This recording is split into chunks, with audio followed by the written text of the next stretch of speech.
Well, Well, hello, hello, hello. how have you been? That thing cuts off abruptly. Notice that? And it's interesting because you know what? My Facebook page did not connect. There it is. It's there now. Okay, I was like, what the heck? Oh my gosh. And it is like a serious delay tonight. I don't know if you saw that or not. I haven't paid. Let me see. Yeah, it's a serious delay. So tonight's going to be a little crazy, folks. Sorry about the delay.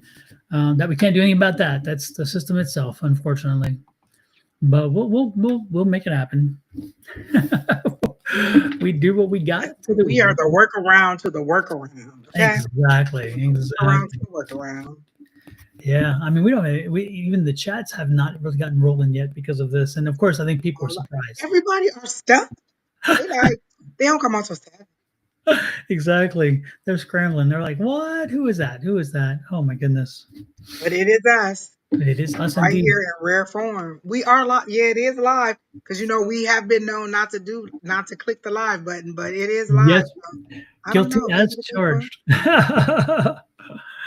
Oh my goodness. You know, it's Angie, and we had confirmation, thank goodness, from somebody we did a reading for. They sent a private chat to Angie and I both, and to tell us that yeah, there was some confirmation to what we had said. They weren't A when we lot of talked to them, they weren't confirmation. picking up exactly when we were talking to them, they weren't picking up what it is because then it makes sense. They were focused on something else. And then afterwards, they had a chance to think about it, and the confirmation came rolling. And Angie, like Angie, you were right about this. Angie, you were right about this. Angie, right. Angie was on a roll that night, and it was the husband, right? Angie, was you were connected to the husband, right? I just love his energy too. He's like he thinks he can sing, but he's really funny. I like him. I like his energy. Yeah, It was so nice. Yes, yes, yes. yeah. That's the kind of energy you love when they come in. It's funny because some energies when they come in are heavy and very demanding. Remorseful energies. Mhm. Remorseful because the way they left, Yeah, or because they can't, because their loved one is still grieving and instead of moving on. Like some of those are heavy, but I love when it's a good story like that and when they're funny. And a lot of people on the other side think they are hilarious on the other side. yeah. I think I'm hilarious on this side. I think we're gonna go with this side first anyway. But let's go with that. Exactly. Hey, Rachel. Hey Rachel, nice to see you in. Good to see you in. Yeah, no, it was good to get that confirmation because again, it was so clear and you were so on point. I mean, it wasn't as though it was vague. He was very specific. And I mean, you were But given he was so, extremely specific. he and I both were like, are you sure? Like, I'm telling you, he keeps saying this over and over. Yeah. But yeah. But you know what, Don? That just kind of reminds me of when we were in class the other day and I was reading one of the people in class because I knew them so well. The information that I got, I kept saying, no, that's just because I know them. No, that's just because I know them. So I pulled some cards. The cards matched what I was doing. So I was just like, this just doesn't feel right. So I went ahead and told that person what it was that I was receiving, and they confirmed it and said, "Yep, you're absolutely right." And I was like, "Oh my gosh!" I kept shooting it away because I thought, "Oh, I know you too well, and this is only coming up because I know this is the career you used to work in and all this." And lo and behold, I was right. So definitely trust what you're receiving. And isn't that and that is interesting. I think people may not understand that one of the things we have to do as readers is we have to divorce ourselves during the read from what our mind knows and what our ego can bring in, and those two are weapons that we're not cognizant of, and so we bring our biases in because we are human and we have to leave them at the door. And so when we do a reading, we kind of have to say, okay, let me dismiss the fact that it doesn't fit in my world, therefore it can't fit. That's got to go. You can't do that because again, it's not your world, it's their world. And so it's, again, you have to suspend disbelief. You have to say, you know what, I've got to go with spirit says. And then the other part about it again is our ego, and we can't help from time to time to feel like, oh, if we put it out there we could be wrong and not sure I want. And so it's not a conscious, it's like a subconscious thing. Subconsciously we don't want to be wrong. It's like, even when we're consciously okay with it, we're like, that's part of the process. Sometimes you get it wrong to get it right. But folks, I tell you, it's interesting, the concept of having to struggle with these different energies that are there while we're reading that we have to put in perspective and sometimes put in check, and it can be difficult. It's like juggling, and also when you, it's kind of that plus when you get a symbol and the symbol seems to say something and you're like, but it doesn't resonate, it's not resonating, and then you have to fight that too, because you're like, wait a minute, my logic tells me this because it's done this, but then spirit's like, hey, I'm trying to tell you, forget logic right now, I'm giving you something else. Yeah. So But the pessimists that we are, we overthink it. yep. So and again, this is not there's not a science to this, folks. This is truly, again, spirit energy, and you just got to go with the flow. This is one time when they say go with the flow, you really have to go with the flow, because there's no real science behind this. It's not chemistry. It's the feeling is when you get that information, if you're open to it, you'll receive it. If you're not open to it, you ain't gonna receive it. And Exactly. sometimes we wind up shutting our own selves off for, again, our whatever reason. So it's crazy. And that's, again, when we read for you, don't be surprised that you do it as well, because as somebody being read for, you are coming in and you're thinking, I want an answer to X, and that may not be what it's in your highest and best interest to know at that time. And so we give you answers to Y, and then you're frustrated because you're like, no, I wanted X, but no, you needed to hear Y. Exactly. Or you're so overwhelmed with the information that we're giving you, you're like, I don't know, I don't know. So yeah. Yeah, it's a crazy thing, but it's enjoyable, and we enjoy it very much. And again, the more we do it, the more we've done it. The best part is that we just overcome those things. We just move through, we migrate through. But every once in a while, our humanity comes through. So sad, and that's what it is. So welcome in Kawisi, welcome in Vanessa, welcome in Pamela P. Love, and Rachel as well. Good to see all of you in.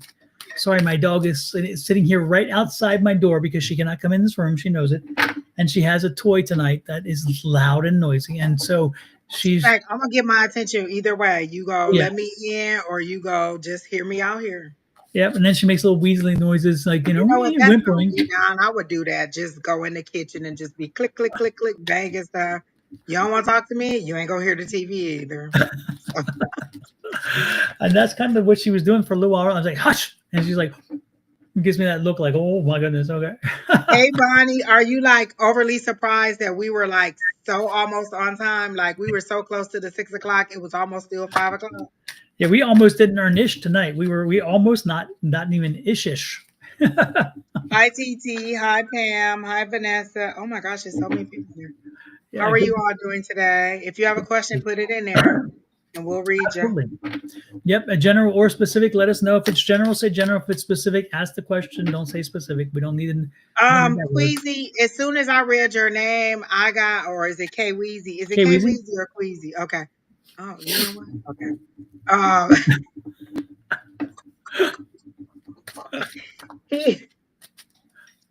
as soon as I read your name, I heard stop the BS or stop the presses. Like there's some activity that you're doing and your guy's telling you to stop, but it's kind of like a BS thing that you're doing to keep from doing what you should be doing.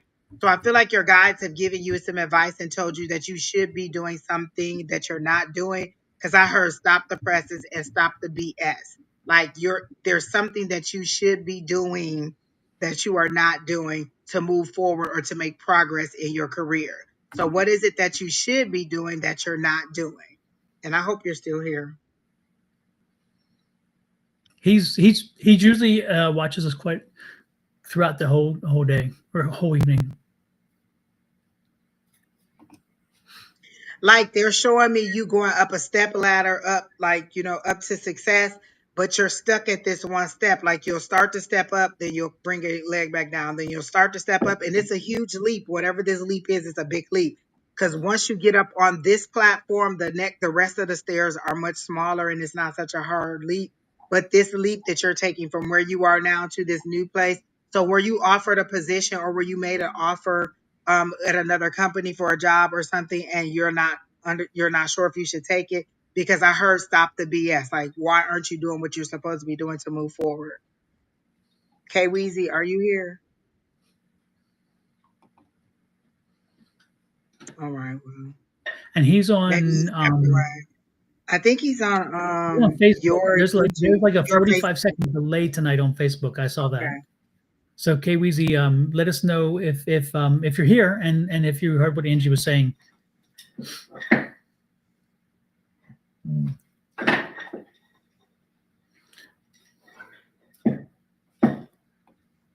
Maybe he did leave. Usually he comes in and he sticks around. He might come back. Yeah. TT. Will I be able to get this house? I heard yes, but not in the time frame that you want. I feel like you're going to have to wait a little bit longer for it. I don't know if you're waiting on funds to come through or you're waiting on some kind of approval for you to be able to get the house. But I see yes to getting the house. I just feel like you are have one more little obstacle and it's going to take a little bit longer than you wanted it to take. They keep showing me the Ace of Pentacles, which is a new beginning, or you receiving something new or starting something new. So that could be a move into a new house, a new place, a new residence. So I think you're waiting on the approval, yeah, and it's taking a minute. But again, this is you. This is perfectly you, waiting on your little ships to come in. This is you. You done made your plan. You done made your plans, and in with the two where you were like, okay, this is where I want to be. I'm applied. This is what I'm doing. You're working toward it. And now this is you, that three, just waiting on it to happen. So the cards are saying exactly what I'm hearing. Like, yes, you are going to get it, but it's just going to take a little bit longer. You're just waiting on the approval. And once you get it, you'll be able to move forward. So not much longer. But I do see you getting the house. That's good news. And then I see a lot of people gifting you stuff to move into your house. Like, I don't know if you're gonna have a housewarming or anything like that, but I see people just handing you gifts. And it's good gifts, like pot and pan, like the little pot and pan set, like that, like the whole. Mhm. I see people giving you very lots of gifts and just adorning you, because they're happy for Well, if you don't like the gifts you get, send them my way. I'm okay. I always take a gift if I can get one. What the hell? you. And TT, do you have a little girl? You have a little girl, because I see a little girl with a whole bunch of hair. Um, uh, and y'all like decorating her room or getting her room together.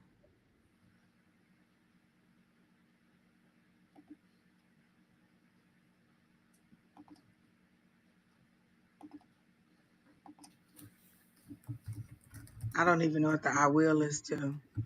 Oh yeah, you have a girl and a boy. Okay, I see the little girl. She cute as a button, and I see y'all getting her room together. Like, she's very particular about how she want, and she is going to diva it out. Like, she's so cute about it. And then I don't really see the little boy. I knew there were two, but they only showed me the little girl. Okay. Oh my gosh, that's gonna be so cute. Yeah. All right, that's all I got for John TT. So you said a boy and a girl? She has a boy and a girl, and the little girl is 3. Nice.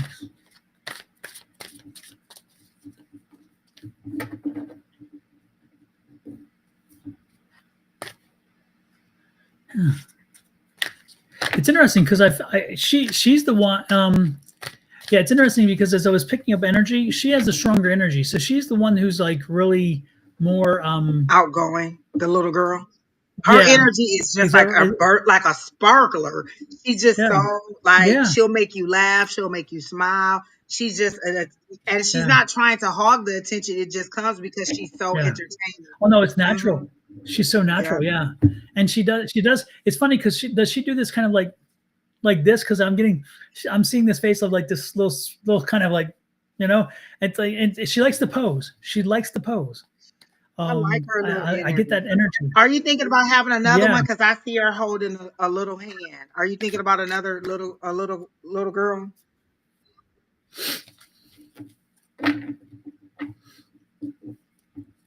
She's like, hell no. Not right now. Well, she said her and the Oh my kids' goodness. dad aren't okay. So don't y'all Yeah. reconcile and then reconcile. So Yeah. Exactly. Yeah. Yeah. It's interesting because don't be surprised. I'm picking up this energy. That did she just get a pink dress gifted to her, or is she? Is she? If she didn't, don't be surprised if right around the corner she's getting a pink dress, because they show me giving her showing off her pink dress.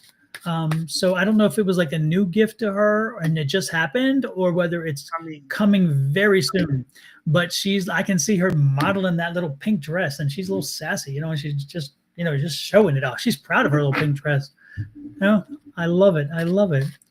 Interesting. I feel like the little boy is older and he's in school. Is that correct? Like elementary school? She loves pink. Yeah.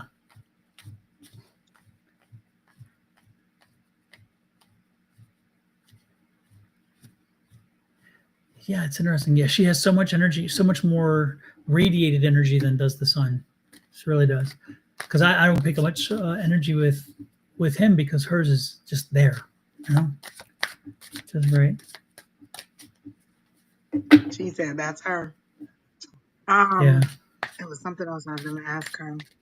Are you moving further away from your job? Because I feel like you're moving further away, but then they show you being closer to it.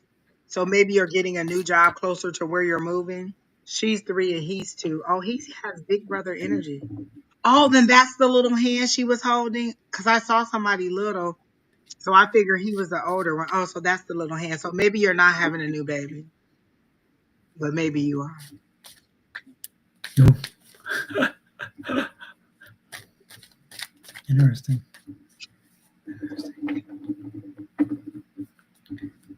Yeah, I think that there's some healing to do between you and your you and your boyfriend, you and your husband, you and your baby's father.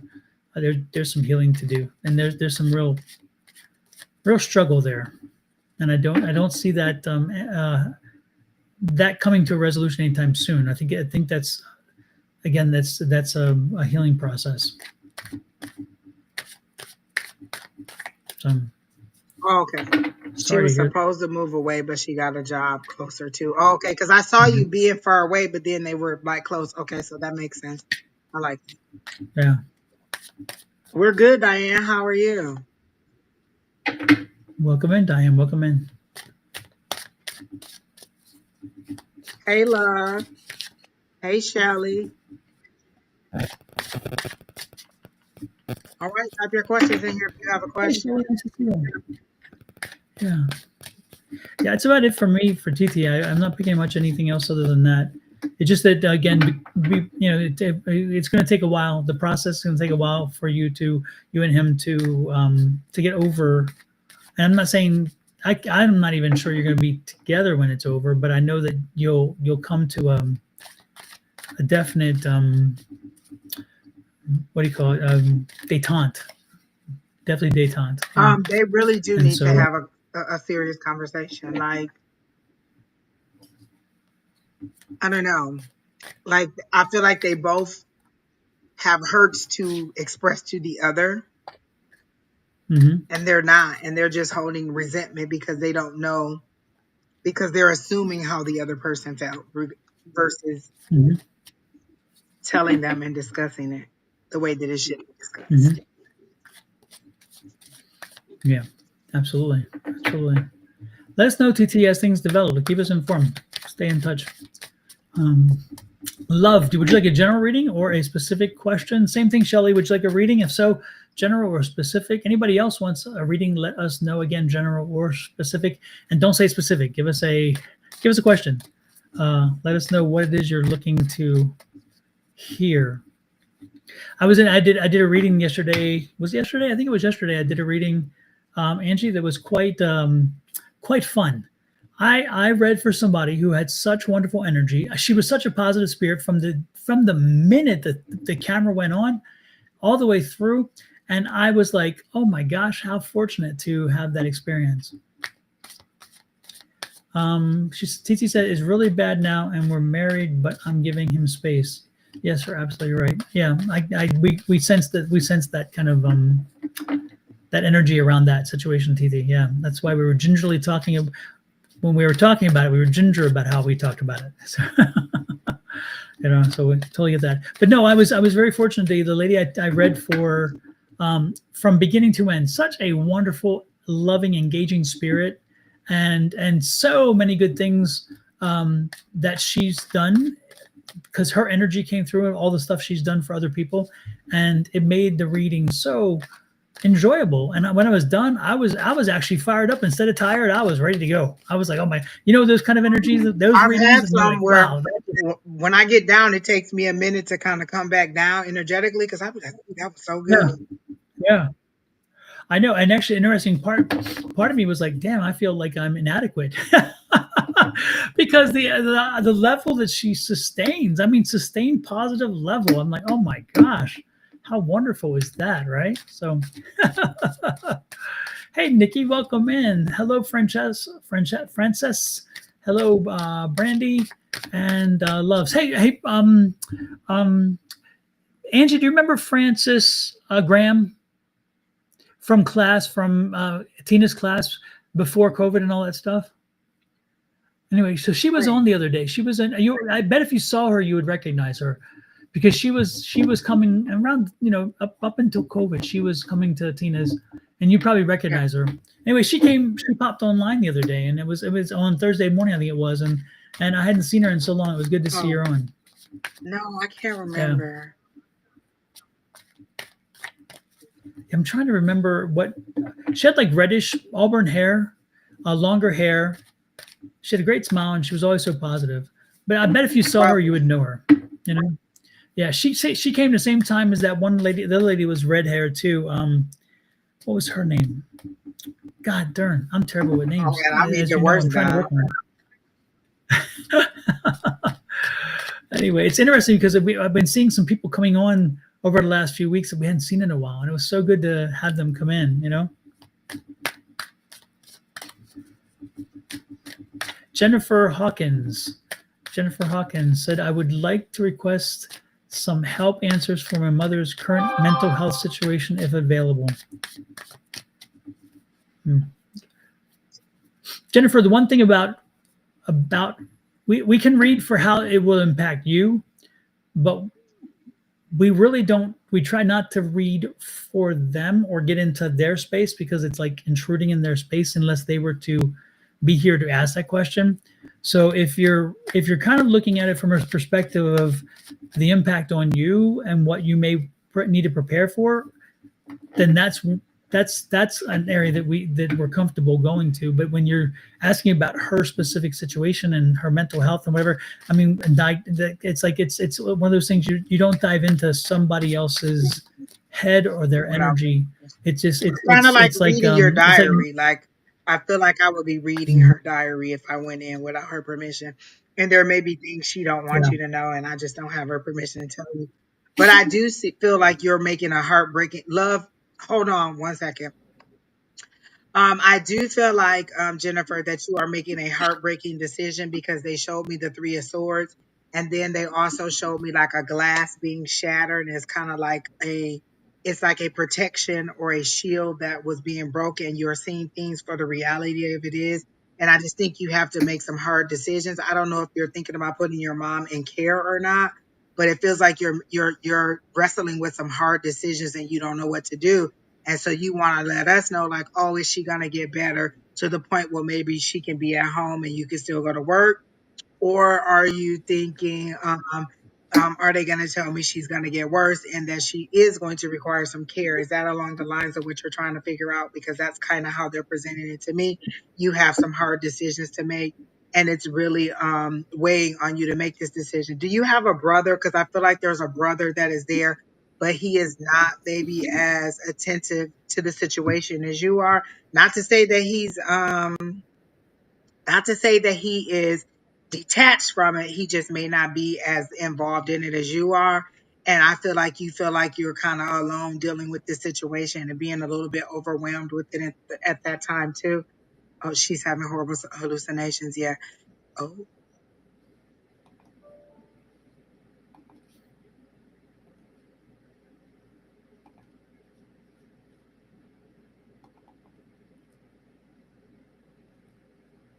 so it's cognitive. Um, Is she seeing people from the other side? Is that what the problem is? Is she seeing relatives from the other side?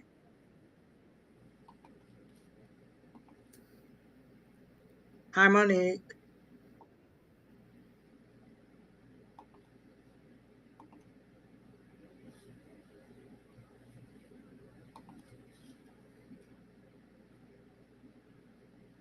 Um, and I just want confirmation along the lines of, is that true? Is that what you're kind of going through, wrestling with the decision as to whether she needs to go into care, whether she needs to come live with you, or whether she needs to stay where she is? But you are definitely not very pleased with the situation, and you're very concerned about it. Um, but I do think that unless the non-relatives, I don't even know what that answer is to. Um, you may just have to go that route if they are not going to add the support that you need. Because you said non-relatives. She's dreaming about deceased non-relatives. So just friends. These are people that she knows, because you're saying not relatives. So she's dreaming about deceased people. And you guys are saying that it's hallucinations. I talk to dead people. People don't tell me I hallucinate.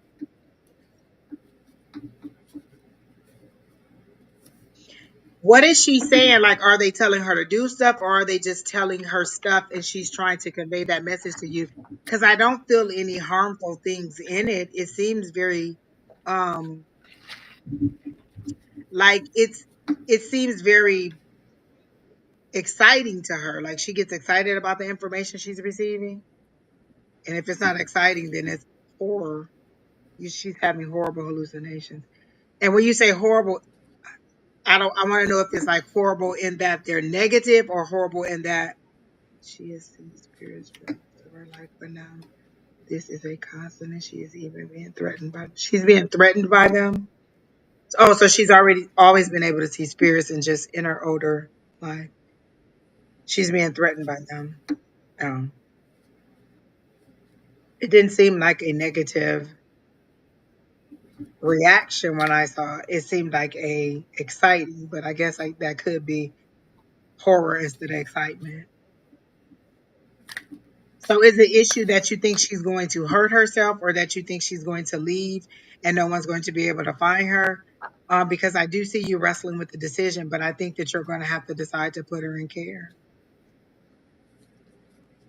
Hi, Angela. Welcome back. You came right back to the I was heat. just typing the thing. Well, now that's all I have I know for what you- Jennifer. I was thinking the same thing. I was Angela, of all times to come back to Phoenix, the summer. You usually do that in the winter. Yeah, the one thing that I got, Jennifer, is that they're looking at the chemical imbalances, which they're looking at, and so help her understand that aspect of it, because again, they're going to find that to be at the root of some of what she's going through. But I do also think that she's very sensitive. She has amazing skills, and so these are gifts. And so, but I think that unfortunately she has gifts where she can see the other side and she can communicate with people who've crossed over. But at the same time, I think that there's some tendencies there that have come from a shift of chemicals, and so I think that they're going to probably find that there's a chemical imbalance going on there. So help her through that. Just help her through understanding what's coming in and how they can do this and what they'll do to help her. And that's the most important thing you can do. Is you can't fix her. You can't. That's not your. It's like we all want to fix everybody. We can't always fix everybody. But know that the one thing you can do that's going to bring a positive impact is that you can help her to understand her situation and help her to figure out how they're going to help her walk through that. Because this is something that she's going to fight with the rest of her life. I don't see this ending You can anytime. also tell her that she has control over it. She can tell them to go if she doesn't want them around. She can tell them that she Exactly. doesn't want to talk to them, that she doesn't want them around. She doesn't want to communicate with them. You can also get her like a black obsidian to carry around, and tell her when she's carrying that she's protected, and that'll keep them away if she Yep. tells them to go. Sometimes people need they hold in their hand for protection. So you can get her a black obsidian crystal and tell her to hold that and to carry Yep. that with her or keep it in her pocket or buy her a necklace and tell her to keep the necklace on. And when she has that on, it's kind of like a protection to keep the negative spirits away, Mhm. or if she wants all of them to go away. But let her know she's in charge and she can tell them. She may just not remember that, or she may not know that, because that was something I had Yeah. to learn while going to our mentors, that we have control. We don't have to accept every spirit that comes to us. We can say no. Yep. Yep. And also amethyst. If you can find her some little teeny pieces of amethyst and have her keep them in her purse, and actually on her person if Get a possible. bracelet or a necklace Yep. that she can wear, and then it's just there and she doesn't even have to worry about it. Yeah, the amethyst is good for clarity of mind. It's good for other things like that. And so you have that, and you have black obsidian for the protection and the blockage. Those things work wonderful together, you know. And it wouldn't even hurt to have around the house maybe some selenite from time to time sitting around, you know, so where she can wave it, because you know this will clear Oh yeah, energies. that will. This is amazing. That's why it's sitting right here all the time. And so every once Sometimes in a I need while, to you guys clear don't this see it, old but head up I'll in be here, because I'll be like, you know what, Angie, that wasn't right. I'll think like that. I have to clear it out. And then sometimes the energy gets thick on here with y'all, and I have to be like, y'all doing the shade, the shade. exactly. Exactly. Telling you. Oh, so like that, I still have your shirts. I can't believe it. They're sitting Oh, right here. I I'm like, remember that, where Doc. do those? Listen, I'm coming to get my shirt. I'm telling you, yeah, that's probably the best way to get them, because the Lord have mercy. I can't believe. I was like, just Talk it remember. I'm like, down. I look got at two shirts in here for Miss Julie. So that. So I don't feel so bad. I've had them for 2 years, Doc. 2 Christmases. Oh my gosh, I don't feel so bad. I'm not feeling so bad then. Love says Remember that? Labradorite. Is that how you say it? Labradorite, something. Yeah. Interesting. I don't know. I'm not sure I know that stone, but it's an idea. And then, so Jennifer, yeah, Oh, she said she be has patient one. with She'll her and give work it with to her. her. So that might help. Sometimes um, if we mentally have something that we can hold, we think that it's stronger or gives us more power. Like our mentor told us to put a shield over us, or put ourselves in a bubble. For the longest time I Exactly. had to actually do it the way that she showed us. Have it small like this, grow it big, and then spread it all over myself for me to believe that it works. Now I don't have to do that. I can just boom, put it on without doing it. But then I needed that action to show me that that's what I was doing, to Yep. keep people out and keep energies out. And you can tell her that too. Tell her she can put a shield around herself and keep energy and keep people out, and have the stone. So some of those things may help her. But the lady that's chasing her, is the lady trying to show her something, or is the lady asking her to do something? Did she ask the lady what she wants or why she's there? Like, what is it that you want from me? Why are you here? Things like that. And because I feel like the lady is pushing her, like she's running from the lady, but the lady is pushing her to look for something or to find something.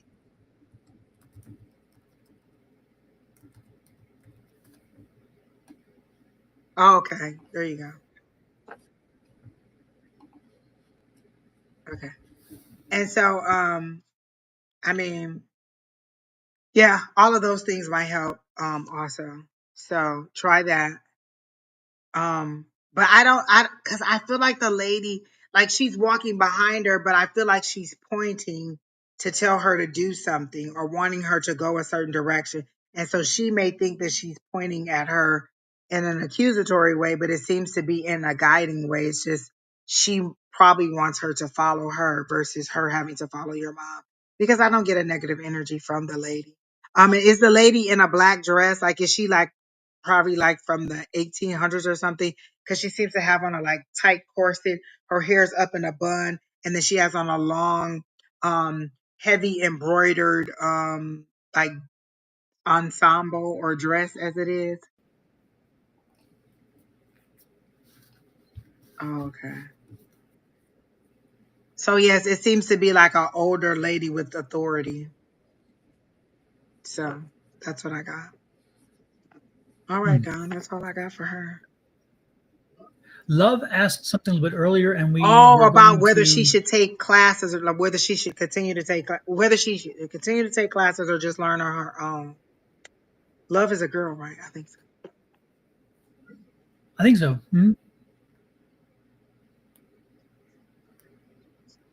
Well, I guess it depends on what you're going into as to whether you need credentials or not. Not everything requires you to have some kind of credentials behind it. So, I mean, are you going into the metaphysical? Like, I don't really necessarily have any credentials behind my name for this or anything like that. But it just depends on what you're going into. And ask your guides. If your guides want you, listen, let me tell you something. Don has been preaching to us forever, and it took me a long time to actually hear the words and understand the words and do what he said to do. He says, when you want something, when you want information, you want something done, don't go out and do it on your own. Send your guides out and have them to bring that information back to you. Bring that person back to you. Bring that information back to you. I do it all the time and I love it, love it, love it, love it. I'm telling you, I just did it recently when I needed some information about something. And soon as I said it, I had reached out to somebody prior to saying it.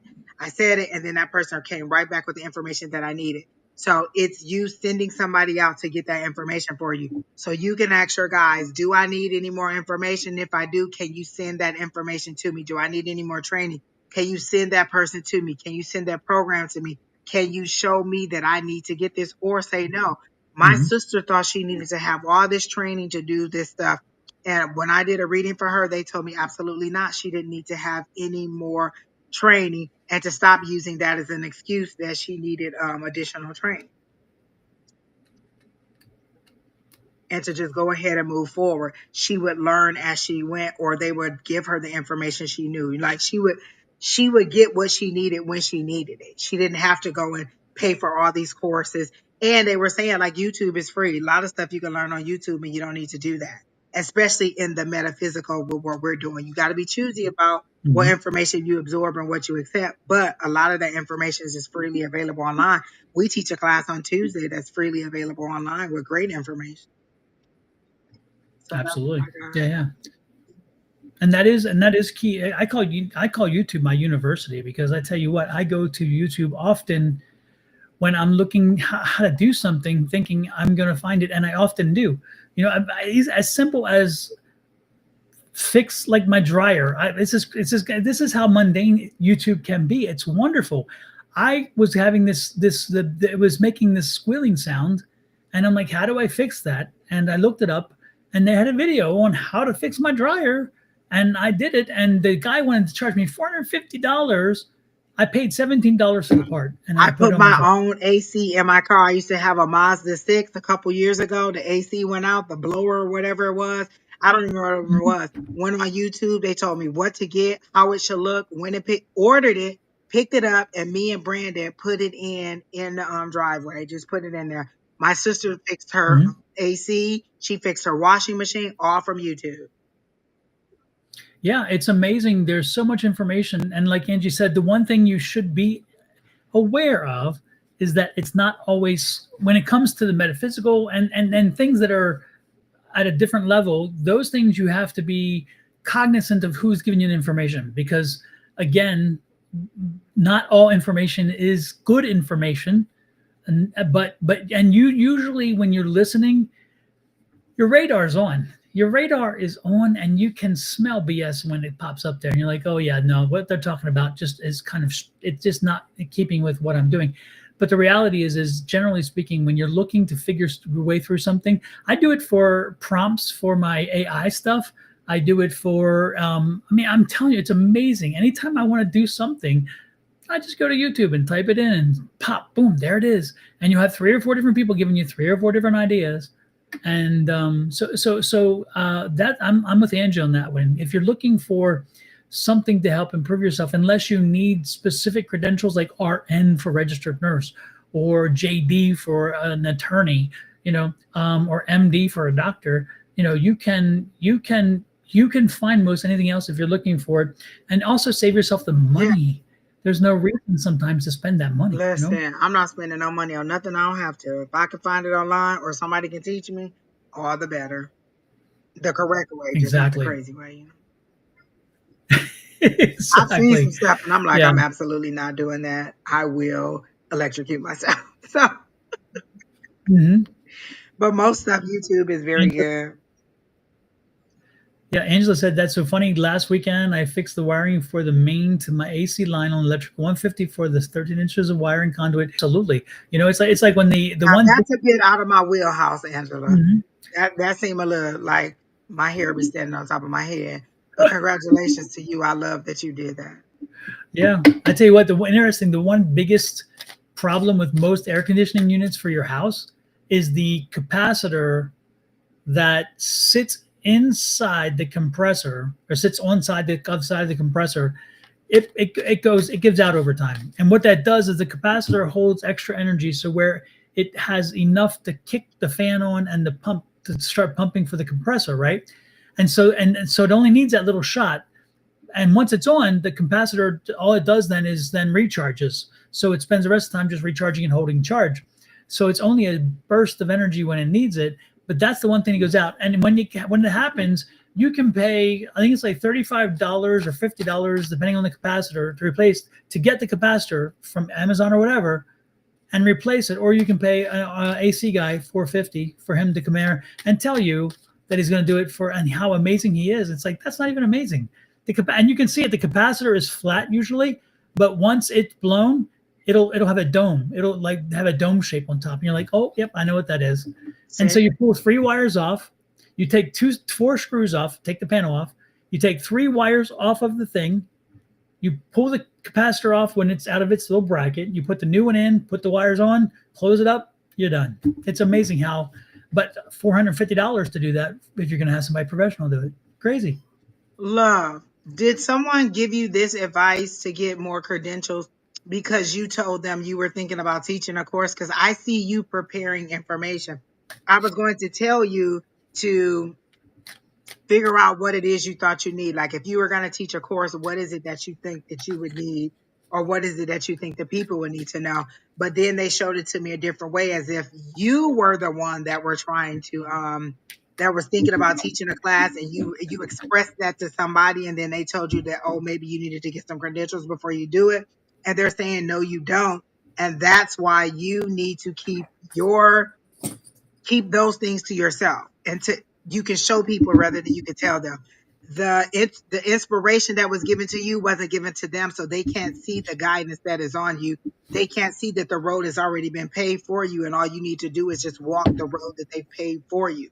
They're telling you there shoulda, coulda, wouldas, and they won't even walk up to the plate to even get started.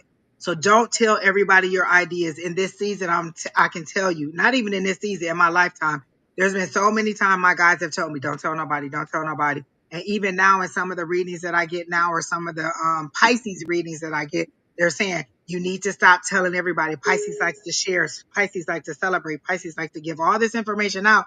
And they're saying sometimes you need to keep that um oh, and they're saying that maybe you need to keep some of that information to yourself. I don't think that your credentials are your career block.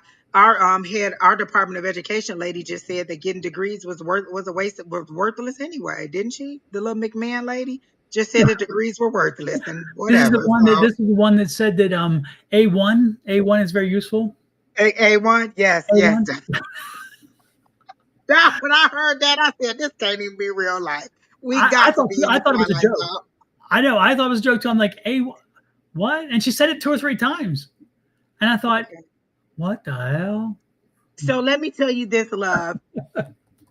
I don't know what job you're applying for, but the way to tell if you need more credentials is to look for those jobs online and see what credentials they require. If this is a corporate job, you can easily go in and say, hey, what does an auditor need? Hey, what are they looking for in a compliance officer? Hey, what are they looking for in an executive assistant? You can always go and see what the temperature is in the industry and see if you actually need those credentials or if you're fine with what you have. A lot of I can remember when my sister got her master's degree. I think she got an MBA or whatever. I can't remember what her master's was in, but her bachelor's was in accounting, and then she went and got her master's, and she had to take her master's off of her resume in order to get a job because they kept telling her she was overqualified. Oh my gosh. Isn't that Yeah. crazy? Mm-hmm. So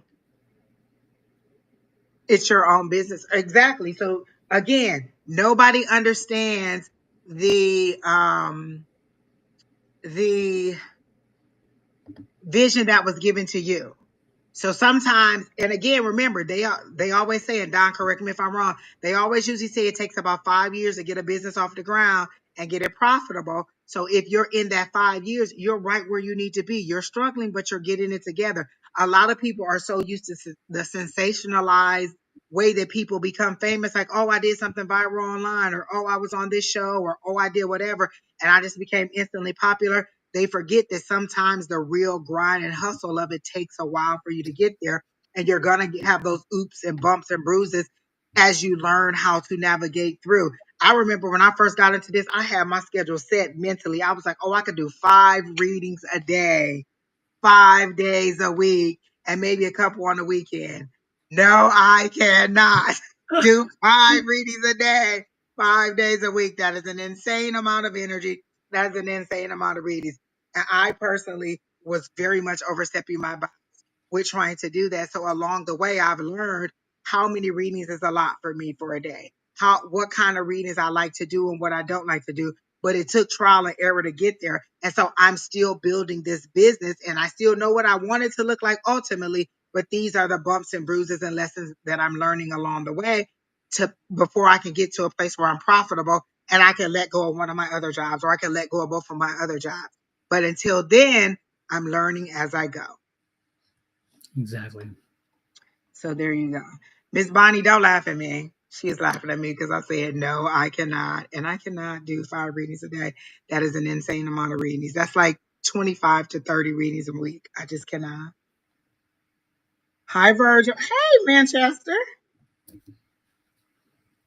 All I don't right, know. guys. I don't know how other people do that. I mean, it's so daunting. And people, you really don't understand how much energy it takes from us to do long, drawn readings. And so when people talk about how productive they were, I'm like, I'm good on you because And I guess it just depends on what kind of reading is. Because, all yeah. right, guys, so maybe like the reading you said you had the other day, you were so excited.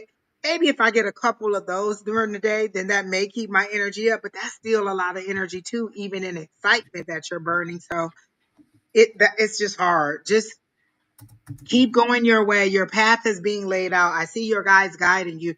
Consult with your guides. Ask them what's your next step. A lot of times I'll pull a card for me and ask them, what's my next step? What's my action for today? So you can get up in the morning, ask your guides, what's your action for today? Our mentor, Tina, says that every morning when she gets in the shower, she has a meeting with her spirit team and they plan out the rest of her day. So that's what you can do. Every morning when you get up, say, hey, what, what is our action item for today? What is our goal for today? Should I be focusing on today? Those are all good questions. You can pull a card and see what it is, pull 3 cards and see what it is, or just kind of listen to see what they tell you to do. But again, go ahead and follow your own guidance. You're right on track where you need to be, and some good things are coming. And again, plan those classes.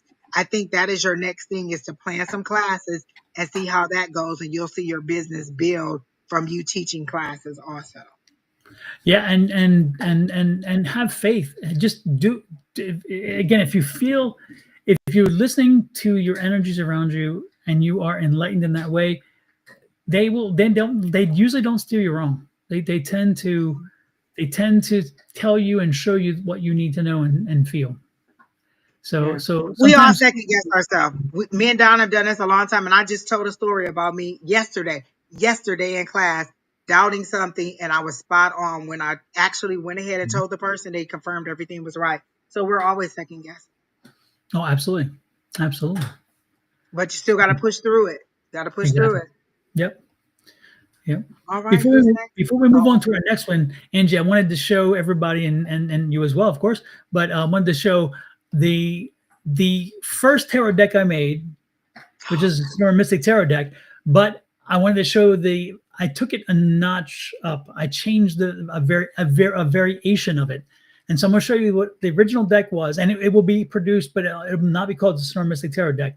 The second one that I show you, the second version of both cards, is part of the new deck. and you'll see why I went with a different feel, because the first one was very Native American-esque, but the second one is more mystic-esque as well as the so it's the Sonoran Desert-esque. So here we go. This is the first. This is one of the cards that was the first deck, and so as you can see, it's very. It has a different feel. It's a very traditional kind of flat feel, which is kind of what I was going for at the time, I thought. And then I stumbled across a different feel, and I took and converted the entire deck. And this is the new Sun card. Feel the difference? So this was the old one, and that's the new one. Oh, okay. A very different feel. Like I don't know, they softened it a bit. Yeah, and brought in some tones, and also added a little more realistic features. This was one of the moon cards, and this one is the moon card now. I still like the original. That's my favorite, but these are very, very nice too. Like it's like it's kind of like a golden tarot kind of feel. Mm-hmm. Yeah, this is a lot of fun. This is like one of the traditional ones. This one here, and I've taken it up. So I've been playing with them, and it's been a blast. So I'm getting close. Right now, I'm looking for a printer. So if anybody knows of a printer who cheap quality printer who prints cards, send the information. Share with me, because I'm looking for a printer now. So there you go. So, and also one more thing. While we look at the reading, people looking for readings, I want to play you something. I created this for Angie and myself, and we're going to have a reveal next week for our intro. But this is the song. This is some of the music for it. We're going to tweak it, and it's going to be used. So I want y'all to hear this. If it'll play. Hello.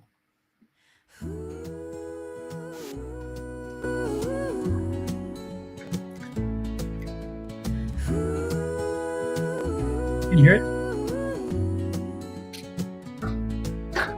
Step into the mystic zone tonight. Dawn and Angie shining bright with tarot cards and spirits near. Answers to your questions appear. Sonoran Mystic guiding your way. 8-5 says brings the light to your day. Psychic vibes and mediumship glow. It's the show where mysteries grow. Like right after you play this song, the little guy that used to do the painting, the joy of painting, he just gonna start painting. That is such a calming, lovely song. I love it. I love it. Love it. And anytime they say my name, I love it.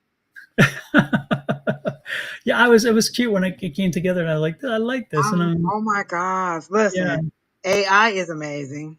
it is phenomenal. I could never write a song like that. I could not sing like that, whatever. And I could just see, listen, Don, I could just see me with a headband on and you just do, and we just out there just getting it.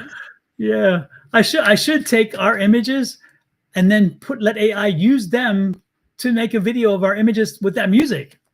Exactly. Yes, come to think of that would be great. Could you imagine what they would come up with? Oh my gosh, that is gonna be so cute. Yeah, I didn't think about that. Angie just planted a seed. Now I'm going to have to go out and find an AI program that does that now. So cute. Yes, yes. Oh my gosh. It's hard, Don. No, just That would be quite fun. So there you go. Lord have mercy. oh my goodness. I love it. That is so nice. I love the cards. I love the music. It's all just so nice. And like I tell people, divine timing. Don was thinking about making these cards for a long time. He went back and forth. He was trying to find people to do the images for him and all this and that, and then boom, the inspiration just shows up. So once you get the inspiration to go, you just go. Divine timing. Divine My timing. annoying best friend. Bonnie says your first music video. Yeah, it will be. Yeah, My goodness, now we're about to be stars. it could be fun. Put That us could on the real. I'm stage, serious. y'all. Put us on the stage. Yeah, yeah, that would be cool. I've seen some of the videos of people doing that kind of stuff. I have to find it, and I'm gonna make that our mission. I'm Oh gonna my find it to where gosh, it'll be we're ours. about to be That'd be cool. stars. Maybe we'll become a meme. Who knows? But I think the biggest I meme is yours. Look at my guarantee face. you, Don't do it. Don't do it. That's the biggest meme right there. That that one. is my favorite. And it's my biggest. It's my most viewed video. Is that look at my face? Don't do it. Don't do it. I love it. The other day, because I got a new phone, so I went through and they showed me that video, and I just laughed out loud to myself.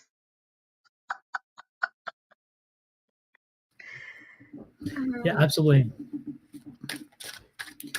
Oh, I'm a Pisces. I just said that when I was giving I don't know whose reading I was doing, but I mentioned that I'm a Pisces. She asked, "What's our sun sign?"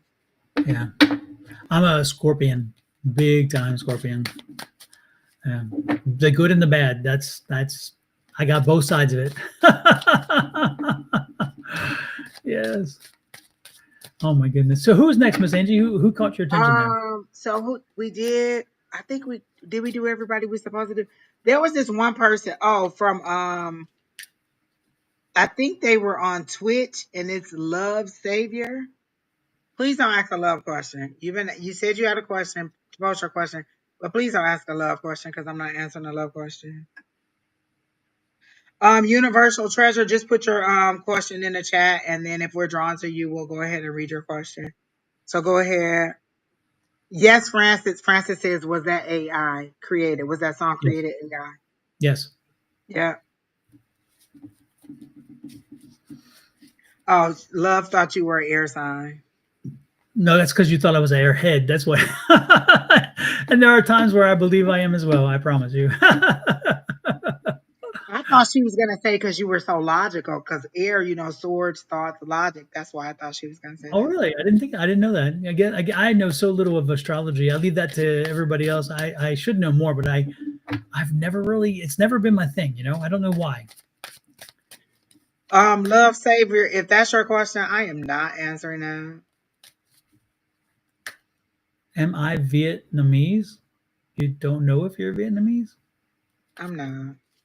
What did I miss? What? I don't know. I said put your question there. Like, am I Um, mixed with Vietnamese? You can go to the doctor and ask that. You just get a blood test. 23 and me. Or what's the other one?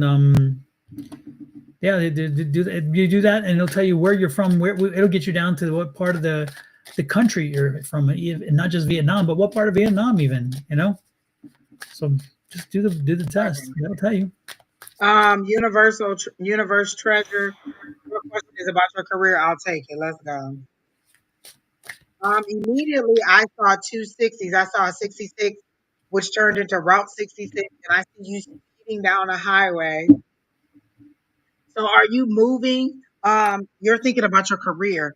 So and if you're running this fast down the highway, I feel like you're trying to get to a new job, but I feel like you're going to a new city. So are you, I feel like you're going to relocate if you get a new job. Are you looking for a job outside of the city? And would it be on Route 66? So um, that's what I'm getting for you, or that's the first image that I got for you, Universe Treasure, regarding your career. Like you're on Route 66 and you're in a car and you're speeding down the highway to go somewhere else to this job. So I feel like you are going to get a new job and you are going to relocate. And it seems to be pretty far. Like maybe you're changing coast. Like maybe you're going from the East Coast to the West Coast, or actually they're going away from the West. So maybe you're leaving the West Coast to go to the East Coast. You want to grow your own business. Again, I just gave this speech about the business takes about 5 years to become profitable. All of us have been working on our dreams in addition to working our regular 9 to 5s or other things that we do until our business becomes profitable. Everybody wants to start in January, and then by March they think, oh, I can quit all my other jobs and I'm ready to move forward. It's going to take a little bit more time. But I do see you moving on, and this seems to be more of a corporate job than it does seem to be like you doing your own business. But I do feel like um, you're having a little confidence problem with your business. Like, is there something that you think that maybe your service is it needed or isn't good enough? There's something that there's a little doubt in your mind about the service or product that you're selling, and it's kind of being a block towards you as far as moving forward, because you're not either sure that it's something that the consumers want, or you're not sure that it's a good enough product to compete with everything else. But I'm hearing that you're very knowledgeable in whatever it is that you're trying to do, and you just need to have a little bit more confidence in it and continue to build and grow. And you also need to you need to utilize advertising. It takes a lot of advertising to be out there. A lot of the people that I watch that are content creators online, they say that they have to post something every single day and multiple times a day in order to keep those numbers up like that. You can't post on Monday and then don't post again until the next Monday. You have to post almost every day, multiple times a day, multiple different kinds of things. Like, they don't even post the same things. So you got to show people what you can do so that they know that you are so that they know what you have to offer.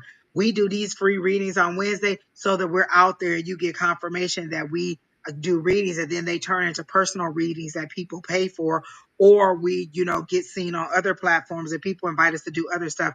And so we're continuously expanding. So this is us putting in the work for free to get money on the other end, or to build our business up. So you may need to get out there and put some videos out there of you doing whatever you're doing. So like, if you bake, show us how you put a recipe together and how you bake it and how it turns out and how you decorate it. Or if you make something, show us that process. We're very voyeuristic and we like to see things done.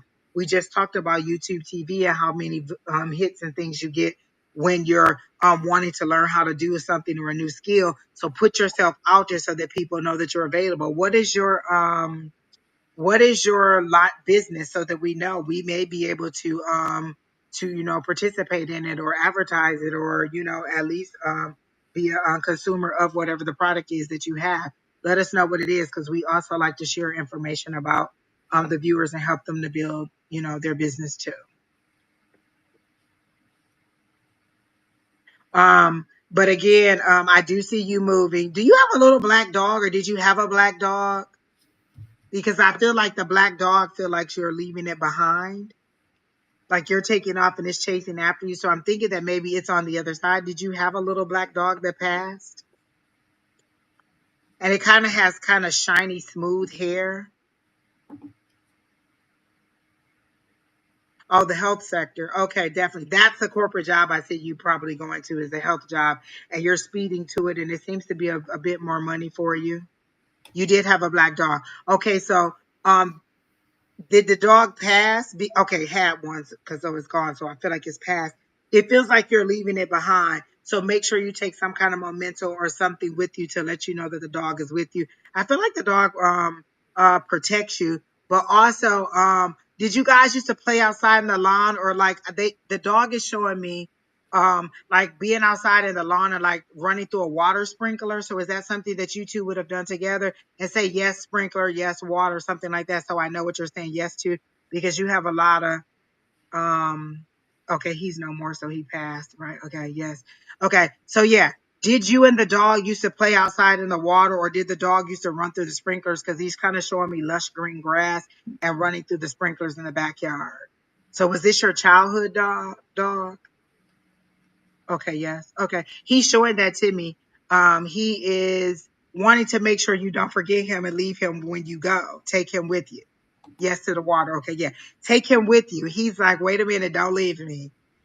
He still loves you, or like, I don't know. Was it a sudden death? Like, did somebody hit your dog, or like, it doesn't feel like the dog died of natural health reasons. It seemed like it was sudden. Is that true? You used to go to the park together. Yes. Okay. Yeah. Your dog. It's a. Uh, the dog is really excited, like I don't know, really wound up. But gosh, what did I just say? What was the question I just asked? About the dog getting hit or something, dying Oh suddenly. yeah, how did the dog die? That's what I want to know, because it feels like it was a sudden death. It wasn't a heart attack. Okay. Oh, okay, yeah. So it was sudden, like boom. I don't feel like it was a long, drawn out death or whatever. Okay. Wow. It took the dog. It seemed like it took the dog a while to realize that he or she was gone. Was it a he that he was gone? It seems like a he. It feels like he. But then I see little red bows on the ears, like when you go in and go and get it groomed. So maybe it was a she.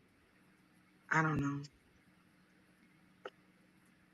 But the dog just wants to let you know that he or she is still around. I feel like it's a he, that he is still around, and that he doesn't want you to leave him behind. So that's all I got. And was he a jumper? Was he a jumper? Oh, yeah, he was. Okay. Yeah. Was he a jumper? Because I'm getting like, Very hyper, very yeah, like you had to keep up with him. He didn't have to keep up with you. yeah. Interesting. Yeah.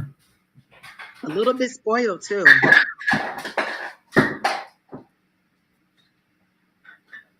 Super. You're welcome, universe. Yeah, he was a jumper. Yeah, yeah. Because Oh, all right. Oh, I that's so cute. yeah.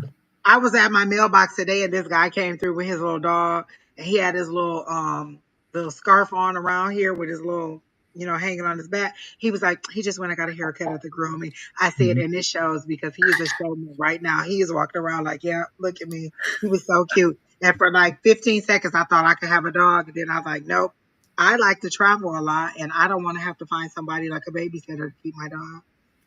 So Yeah, no, keep moving. Don't fall for the dog trap because it's my baby. Don't do it. becomes a sentence. Exactly, Okay. it becomes a sentence. It's like, oh my gosh, you know. The funny part is we used to have two dogs. We had two Rottweilers, and every time we would do something with them, then they would go to get groomed or whatever. They would put the things on them, and by the time they get home, each of them had pulled the other one's thing off. Oh Those things didn't no. stay very long. Yeah. See? Those dogs were something. They were playful. Yeah. They were great dogs. I miss them very much. So, who's next, Miss Angie? I don't know, Don, who you want. Like I picked um oh wait, Santa wait. I was referred to you by my mother. Oh, this is remember Lucky Charms and Yes, the Rose. yes, This is her daughter. This is her yes. daughter. I think Diane, your mom, is that correct, Sarah? Sarah? Is that true? Diane's your mom? I feel like that's true. She wants a general reading. Hmm. Okay. Mhm. And let me see what I get for Sarah.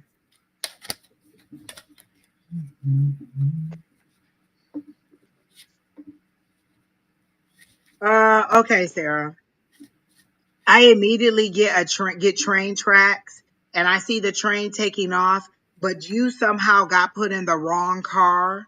Like you got put in the train in the car, the train car that is not connected to the rest of the track, and you seem to be getting left behind.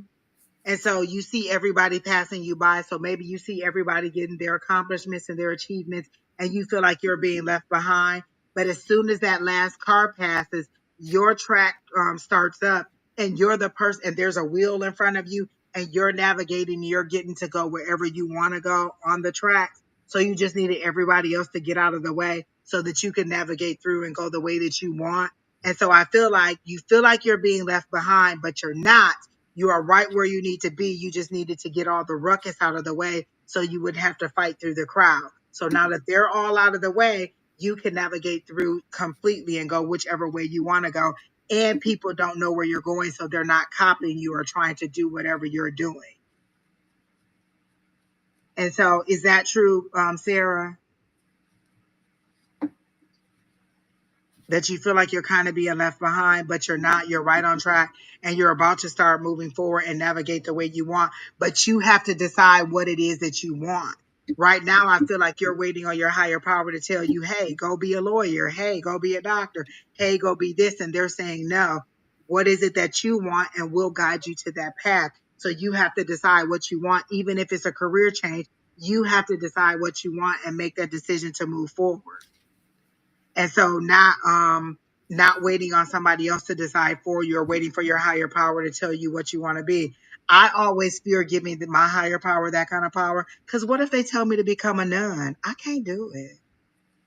I can't do it. So I'm thinking that maybe you should make your own decisions, and that's how I feel like I should do. I mean that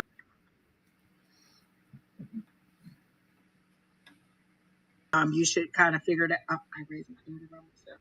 So the words no longer harder than- Yes, and you feel like they accomplished all that, so now this is your time. Oh my gosh, your story seems a lot similar to mine, because that's how I raised Brandon, and now he's graduated. I have all this free time, and I can do whatever I want to do. Now, where I couldn't travel before with my job, I'm ready to travel now. I'm looking for jobs that say, "Hey, travel. Hey, do you want to go here? Do you want to go there?" My whole focus has changed now that I've done all of that stuff that some of my friends are still doing. Like some of them still have littles. Some of them still having kids. And so you have the opportunity to now go along and you're going to surpass all of them because you have a lot more experience going through than they have. So you're right on track where you need to be. Don't worry about it. What's the chaos with you and the daughter's dad? Is there some kind of tiff between you two, or is that something that goes back and forth? But I see a little bit of fire, a little bit of spark between you two, between you and the daughter's father. What's the spark? Is that spark like, hey, let's get together, or is that a spark like, I will set you on fire and smite thee if you come near?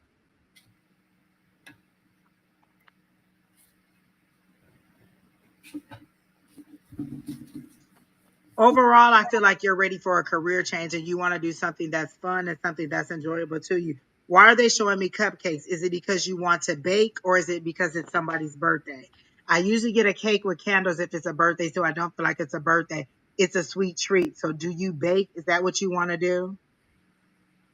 He is not a good person. Okay. Not together ever. Okay. So the spark is leave me alone. That's what the little spark is. There's a little, though there was tension. Oh, I think I remember this situation. Does mom have custody of your baby? Is your daughter, wait a minute, is your daughter with your mom?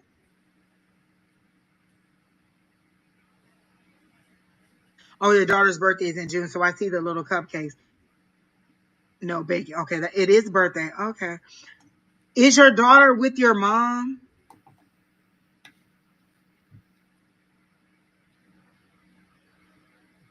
And who's the ball guy saying get your shit together? Rose, okay, is with mom. Who's the bald guy who's passed on this saying, oh, she is with you? I thought Rose lived with her grandma. Is that not true? Okay. Um, who is the older gentleman saying get your shit together? Seems like somebody on the other side, kind of skinny, in a t-shirt, raspy voice, like they used to smoke, but they don't smoke anymore. Hair kind of all over, but balding up here. And he keeps just saying, get your shit together in a raspy voice. Probably your dad. Okay. Um,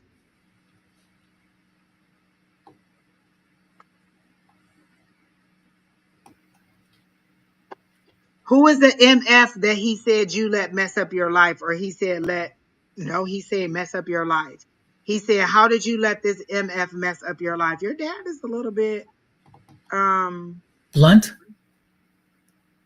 to say the least. Yes. He's not happy with some of your choices, and he's saying you need to get back on track. He's like, you weren't raised like that.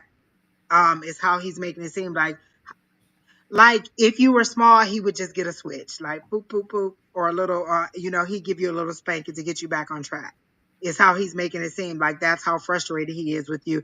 And I feel like he's trying to guide you. Like I feel like he's pushing you from behind because he's saying he's showing me an acorn falling from the tree, and so I get maybe the acorn doesn't fall far from or something. What's the saying about the acorn and the tree? I don't know. Is it that is The doesn't acorn fall doesn't fall far from the from tree. the tree? So that's what he's kind of showing me, that like you're a lot like him, but why aren't you tapping into that energy of being more like him, being more resilient, being more self-sufficient, being more standing in your power? You seem to be shrinking back a little bit and letting obstacles trip you up and keep you down. Like when you fall, you let the obstacle keep you down. And he's like, no, you have more power than that. And I feel like he's trying to guide you along and help you to do something that you don't want to do. What's with the stethoscope? Were you supposed to be were you supposed to be in the medical industry? He's showing me a stethoscope, or is it that you need medical attention? Because he's showing me the stethoscope. So I don't know if the stethoscope needs to go around your neck or if you need the medical attention, but I'm seeing a stethoscope. And he's sitting back in a chair with both of his arms like this. Very matter of factly telling his story, but he's showing me a younger version of him where he may have been a knucklehead or a hardhead too. And he's saying, and that's why he's saying the acorn doesn't fall far from the tree, but now it's time for you to get yourself together. You are an emotional person. Okay. Well, you got to like, put your big girl panties on and move it forward, No idea about the stethoscope. You're in accounting. Okay. Hmm. So maybe you need some medical attention. He's showing me if it's not that that's what the industry that you're supposed to be in, maybe you need to go to the doctor because he's showing me the stethoscope. So either you need to go to the doctor or, his way or the highway. Okay. He was a hurry. Okay. And so maybe you need to go to a doctor because now they're showing me somebody sitting on the little doctor bed in the room. So maybe you need to go and have a checkup and make sure your health is okay. He's not showing me anything that is out of the way, but you need some care, physical care, and you need some like self-care that he's showing me that you're not giving yourself good things. Purple icing on the cupcake, is that your daughter's thing? And was unicorns her thing? Because he's showing me unicorns and he's showing me purple icing on top of the um cupcake with one candle in it.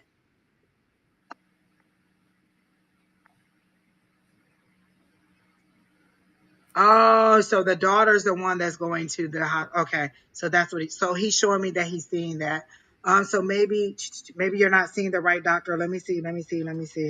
He is shining light on that area. Um, is there a tear or something in her stomach? Unicorns definitely. Okay, wonder if he means her. She was his best friend. But he passed when she was on. Okay, so maybe he's showing me the unicorns and he's showing me the purple icing on the cupcake. So maybe she is the one that needs to go to the doctor. Is she's having stomach issues? Is there any kind of like does there feel like there may be a little tear or something in there? Because he's showing light being shined into that area. So I don't know if that's healing being sent to that area or if that's some kind of issue with that area. Oh, so purple is your favorite color. So that's why he's showing me purple. Okay. It used to be your favorite color. Is it not your? No, oh, but it's not in years. So that's the way he's showing it to me, or maybe that's the way he remembers it. Um, Yellow is her favorite color.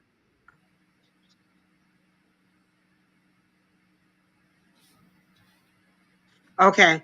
Again, he's saying you should take her to the doctor. I really want you to take her to the doctor to find out what the issue is. Um, and I don't know if it's gluten or dairy or anything like that, but he really wants you to take her to the doctor and make sure she's okay. Um, he's showing me a little dress that she has with a rainbow and a unicorn on it, kind of like My Little Pony. It looks like it's a white dress with ruffle sleeves and it has a little rainbow and a unicorn on it. Is that true? Either you or you or the granddaughter was wearing it, is how he's showing it to me. And then he used to throw her up in the air and she used to laugh and giggle like he's showing me throwing her up in the air. Okay, cool. Glad on the doctor's appointment. And he also wants to let you know that he'll be there and that he's watching over and that he wants you to listen very well to what the doctors are saying. But he's showing me now like a white shirt or a white dress with like a rainbow and a horse or something on it, or a unicorn. She has dresses like that. Okay, he's showing me that. So right now, he's just giving me confirmation that he's still in your life and that he is still present daily and still viewing your life. So don't think of him as gone. You can speak to him. You can talk to him. You can communicate with him. You can remember him with her.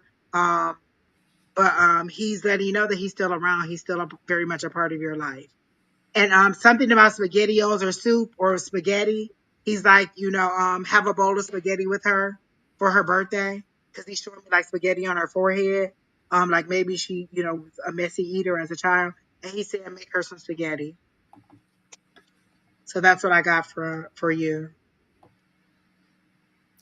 The only thing I pick up, the only thing I can add to that is there's a hurdle. There's a hurdle in front of you, and it is it's going to be dealt with or resolved soon. But I do see the hurdle, and they're showing me again, they say hurdle. For me, I saw obstacle, but they're saying no, it's hurdle. So it's surmountable. What's in front of, there's something in front of you, something that is has got to be resolved, something that's been hanging out there. Whatever it is, that resolution is coming within the next month or two.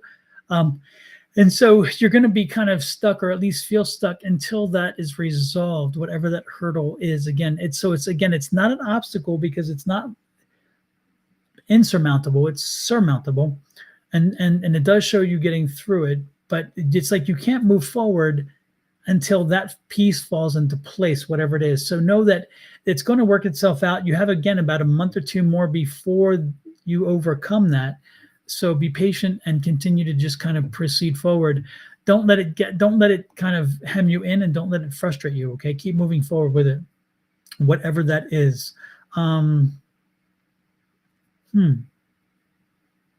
Is there a legal situation? Is there something? Because I just get legal. I'm getting like a legal situation. Is the father in jail, or is the father? Yes, Is he there a is. jail situation? He is, and Oh, he is? that's what she was telling us, that he's in Oh, jail. sorry. But also there was that obstacle. That's the same thing that I got when I first got in there. He was saying, oh gosh, it was something about her not doing something that she needed to do to move forward. Mm-hmm. Okay. But are you do you have a legal issue as well? So is the legal issue merely his, or is the legal issue yours? And is that what is going to be resolved in the next month or so? And if you don't feel comfortable going there, it's okay. So you can say, you don't have to answer. It's fine too. But I just feel that there's like a legal hurdle, getting a legal hurdle. Is Kelly? Did Kelly Dix just have a baby? Did she have twins or something like that? Kelly, are you the one that just have that has little babies? Is she the one? I don't think so. Oh. Okay. Somebody has a little baby and they keep telling me to tell them the baby's going to be okay. Like they're waiting on test results and they're saying the little baby will be okay. So not legal, nothing legal. He was just released and is on probation. He's not allowed around children. He didn't hurt my daughter or me. I do not have any legal, but the only one would be her dad. Okay. Okay. Is there somebody in the chat who has a little baby? This seems to be like a almost infant baby, like under 1 maybe, that they're waiting on test results on. And I'm getting that the baby's going to be okay. For some reason, it came in with you, Kelly. But it's a very childlike energy. And they're saying that the baby is okay. Do you have a grandbaby? Or like, is anybody waiting on test results or waiting on some news from the doctor? They're saying the baby's going to be fine. Don't worry.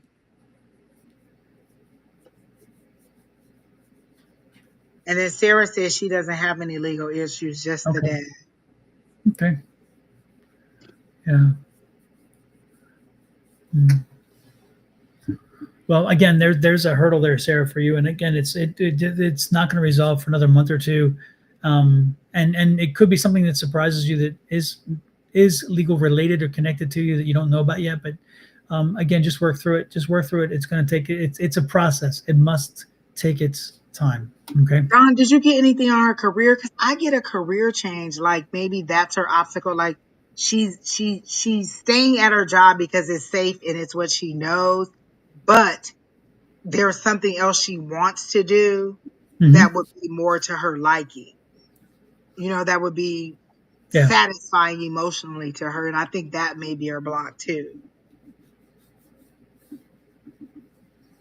No, I'm picking up just a whole lot of frustration, a whole lot of anxiety, a whole lot of being stuck. I feel stuck. I feel she's in a stuck place, a stuck energy. And I think the other thing that I'm picking up is she doesn't feel like she's in control and that she has the levers to maneuver things. I think that she's feeling like, things are out of her control. So many things that impact her are beyond her control, and that's frustrating. She said she just started a new job, but it's in the same field I've always been in. So, Maybe that's the new, but I feel like it's like she wasn't getting joy from what she was doing. Like she was a mhm. little bit kind of pressed down, not depressed, but kind of pressed down, where Yeah, maybe you weren't being able to express yourself, and maybe you'll be able to express yourself yeah, in this new position and not have so much worry, or to be a little bit more fun. But I just saw I definitely saw a job change. I felt like it was a career change. And then I mhm. also feel like gosh, there was something else she said, and I was gonna um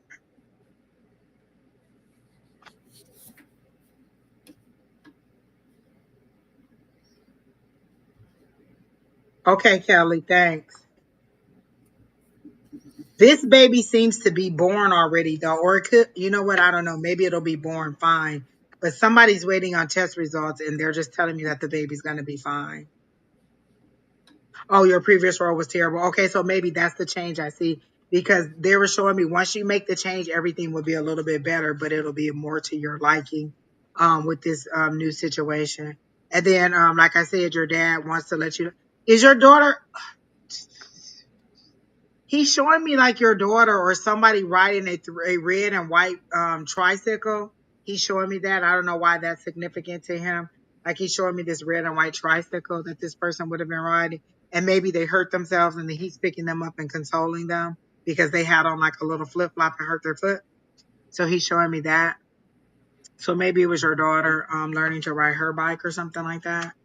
Um, but he just wants to let you know that he is around. And he's showing me water. Does your daughter like to go swimming? Because he's showing me like take her swimming, let her get in the water, let her go swimming. But this seems to be like at a pool, a community pool or something like that. Like I think you need a little bit more fun time with your daughter is how he's showing it to me. And then did he teach you how to drive? Did your dad teach you how to drive, Sarah? And it feels like it's a green car, it's a weird color car. I feel like it's green though. And that he's kind of laughing at teaching you how to drive. Is that true? Okay, go often. Okay, he's showing me you going to the pool. Bet. Um, he's really proud of her. Is she a really good swimmer? Because he's really proud of her, and he thinks that maybe she should take swimming or compete at school or something and swim. Yes. Oh, yes, he did teach you how to drive. Okay, he's showing me that, and he is laughing at you, learning how to drive. Okay. Oh, like I feel like he was a jokester. He got out of the car and was like, I barely made it out alive or something like that. But he's really funny. Yeah. Yes. Okay. He's showing me and he's laughing about it. But he says it makes you a more focused driver.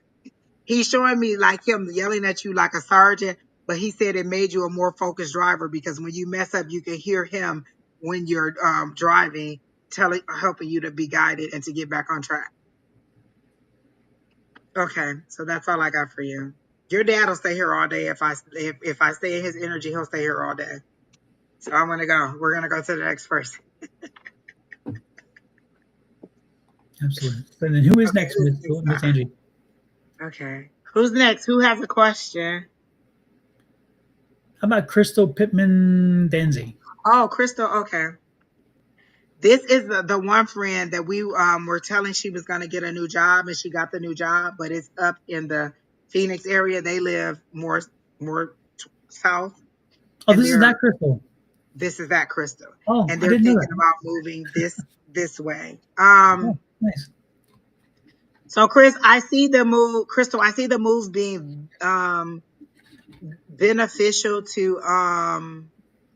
um to you in a way that helps the baby with his therapy, because I think that you're having issues with the therapy or the cost of therapy, and I think the move up here will provide you some more some relief from that, not necessarily that, and they're not saying burden, well, but will provide you a different avenue for care for your son. That's the one thing. Two, is your husband, is Vance also considering a new job? Because I feel that he's going up in ranks too in his job, or finding a new job up here. So are you both deciding that your career will move up here? And is he already interviewing? Because if he is, I feel like he'll get the decision sometime in the summer, like June or July. He'll get the final decision if he's already interviewing. If he's not, then once he starts interviewing, I think he'll get the decision in June or July. And it feels like both of you will be up here, and that I feel like you're going more to the northwest side, so more like the Levine side. It feels like to me is where you guys might be. Um, um, okay, I see. Okay, okay. So I see him getting the announcement of a new job, June or July or something. I don't know. If you said he started the process. So is that the process to leave or the process to start the new job? Because I feel like he's well on his way to that, and you too. And it feels like a lot more money coming. So don't worry about the cost of buying a new house. You'll be fine with that. Um, you're in Rosa. It will be. You'll be in the Roosevelt School District. Okay, so that's northeast, right, Don? I mean northwest. The I Roosevelt think so. School Yeah. District. Hmm. Okay, so that makes sense as to why they were showing me that direction. I feel like you'll do fine. You'll build a new community of people. And I feel like maybe some other people from where you are will move up this way too. I don't know if any are considering it, but I feel like other people will may follow you and move out this way too. Because it seems to be more than just you and your household leaving. But I do see you moving on and moving up. And it all seems like it's for the best. Um, are you thinking about a new build, like designing your own home and building it? Okay, he's put his application in for others. So yeah, by June or July, he'll get their answer that he's gonna get it.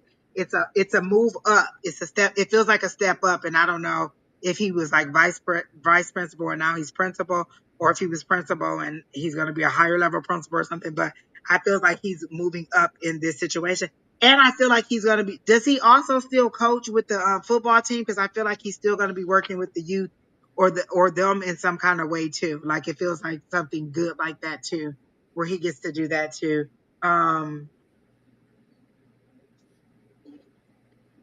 your move forward. Are you building a new school? Because it feels like a lot of hard work, and they're showing me brick by brick it being built, brick by brick.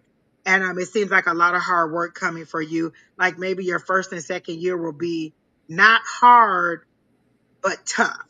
Tough as in a lot of things with opening a new school, or a lot of not necessarily obstacles, but just the nature of the beast of the job, and it's just going to be a little bit of a tough journey. Okay. So that's why they keep showing me the coaches. Okay, fine. And so I feel like he's reconnecting with somebody, or he's connecting with somebody, because they show me him out on a football field.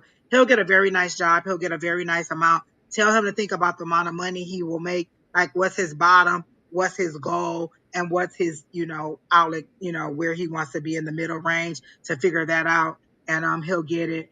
Um, again, you're remodeling. Okay, because I see you. Oh, you're remodeling a school or a house, because it seems to be both. Like you're building maybe a new house, or maybe you're telling me you're remodeling a new house, and then you're building a new school, but both of them seem to be, because it seems to be simultaneous building projects at the same time. So is the remodel of a new house, like you're finding a house here and you want to remodel it? Is that what you're telling me?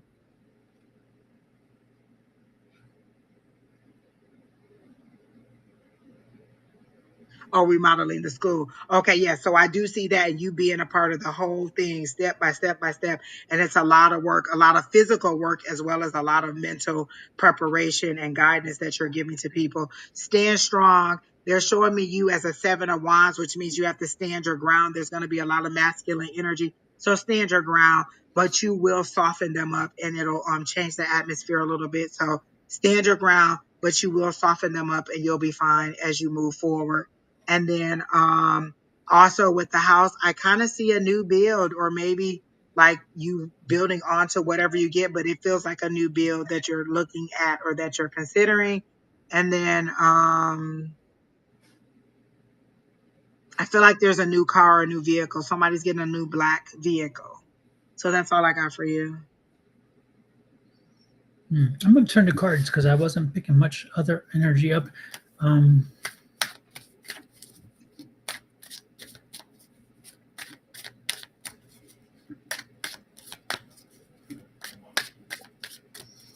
I did get the warning of watch your budget. Make sure that you're understanding your budgetary situation, and make sure that you stay within the confines of your budget.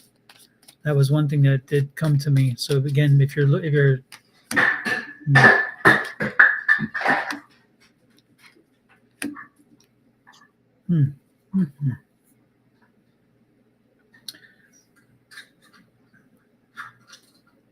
I got 2 nines. I got the 9 of Wands and the 9 of Swords, which is that, that energy of almost there but not yet there, which is kind of what Angie was saying. But again, the gift has already been given to you. The universe has already opened up the lane for you. So again, proceed down that road.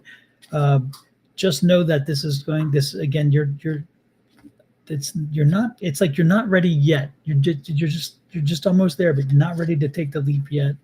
And the perseverance card is there, so it's like you've been, in this holding pattern for a little while, but it's you're getting there. Be careful not to be too distracted by so many things as they pop up. But ultimately, the Sun card's there, so it's going to work out for you, which is wonderful. So just keep moving forward, but be cognizant of all the things that are happening around you. Be cognizant of the hurdles that are going to pop up, because there will be a few hurdles. I'm picking up a number of little hurdles, but nothing major, nothing that's going to be derailing you. It's more of a time crunch situation more than anything else.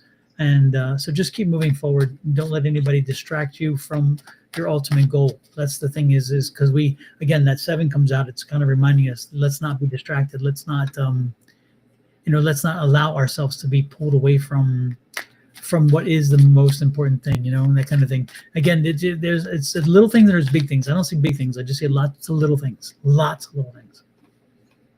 Yeah. Like they didn't make it seem like obstacles, just like the nature of the beast. Like if you're building a house, there's obstacles, or there's decisions. When you move. Yeah. Yep, new job, all those things. There's all many little things that pop up, the things that we don't think about because we're so much in the moment. But these little things, that's what drives you crazy. That's the things that'll slow you down. So and that's what I'm picking up, a lot of little stuff.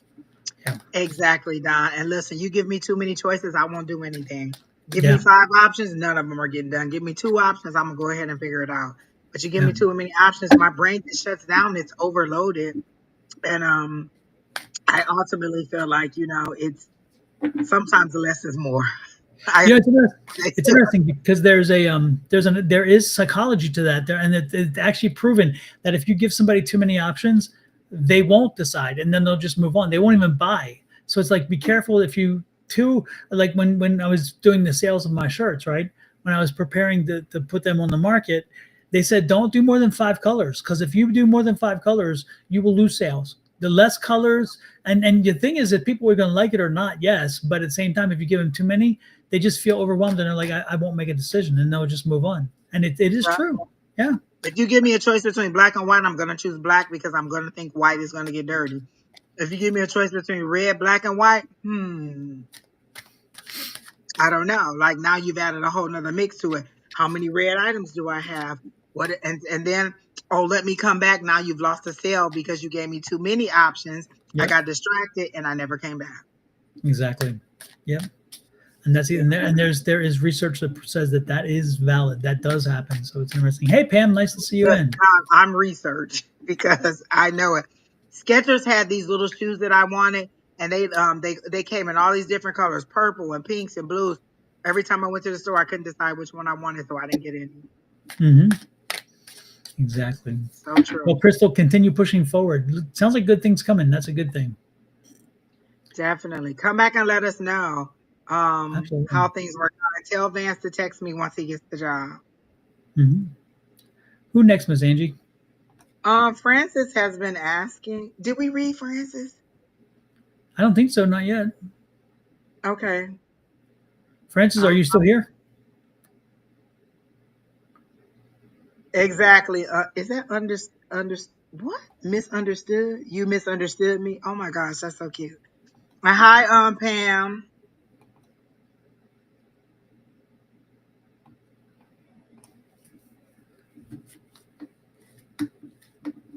Messages and guidance from the universe. Cool.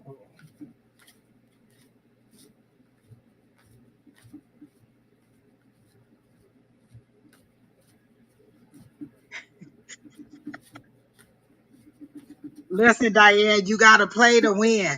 I have scratchers in my purse right now. I have a Mega Million ticket in my purse. I have a pick ticket in my purse. Listen, I got 3 different scratchers in my purse. You got to play to win. You know, there's I see. I think it's a Mega Million or Powerball, $1.5 million ticket. There was just one at Well, the the Mega Million ticket went to $5 per ticket. The yeah Powerball is still $2, but the Mega Million ticket is $5. And so yeah maybe that's why that one is growing so fast yeah. because now it's $5 per ticket instead of the regular $2. But somebody Uh, here in Scottsdale bought a ticket at Indian School in Hayden, and this past week, I guess, and they won $1.5 million, but they haven't claimed it shut yet. up. Yeah, yeah, right here off of Indian School in Hayden. I'm like, really? You know? God, if I won 1.5 million, I wouldn't tell anybody, but you might see me with a tiara on. Or I'm just saying, Just a little I hint, a might little have hint. on a diamond tiara when the next time you see me. Yeah. So, Oh my Francis, we God. were reading Francis, right? Yeah. Is it Okay, possible you yes, can have a guidance. message? Okay.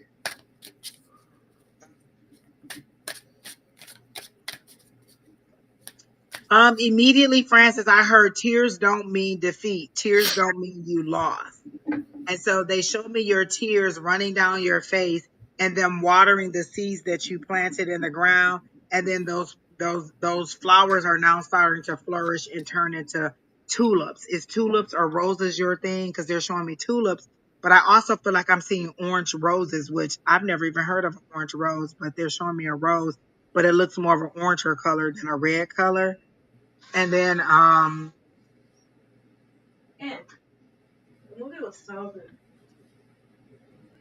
was my niece. They just came back from seeing the movie Sinners, and so they were about to tell me about the movie. Um, but okay, all right. No, I'm sorry. Guests just come over. They so nosy. They gosh, y'all totally made me miss my thought. What that I was thinking with her. Dang on it. Um, Somebody oh, orange rose. tears, planting your seeds, and then your flowers growing up. So they showed me tulips. I love roses too. Never. Oh, I don't know that they are orange roses, but that's how they're showing it to me. It's a custom made, seems like rose for you.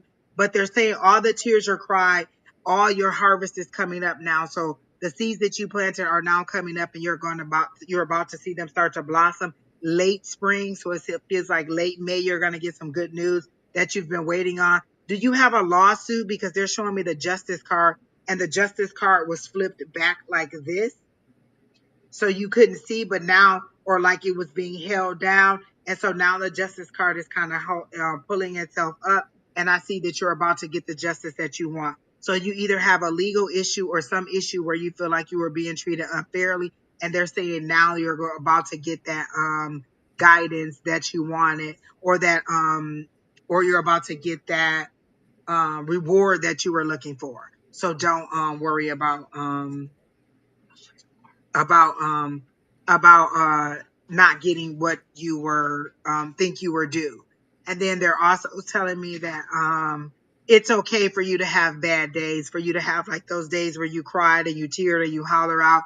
You're not hurting your higher powers feelings. Like they understand that you're gonna have those bad days, and it's better for you to express yourself than to hold those things back in. Is how they're showing through it.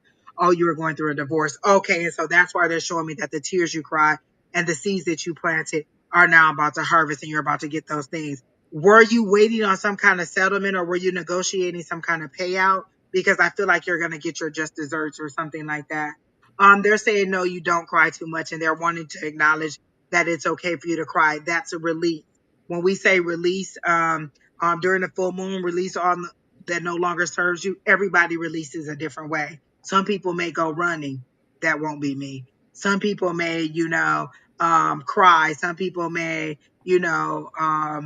I don't know, whatever their thing is, sing or listen to music or laugh or whatever they need to be. But everybody releases a different way. So they're saying that's okay. Don't worry about that. But good things are coming for you, and don't worry about it. They're showing me you like you're on a pair of roller skates, the old roller skates with the four wheels, and you're very unbalanced and you're teetering, but you have on your elbow pads and your knee pads and your helmet, so you're protected.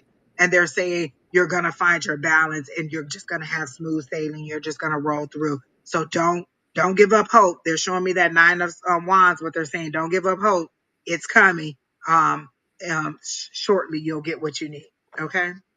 So that's what I got for Miss Francis. Francis,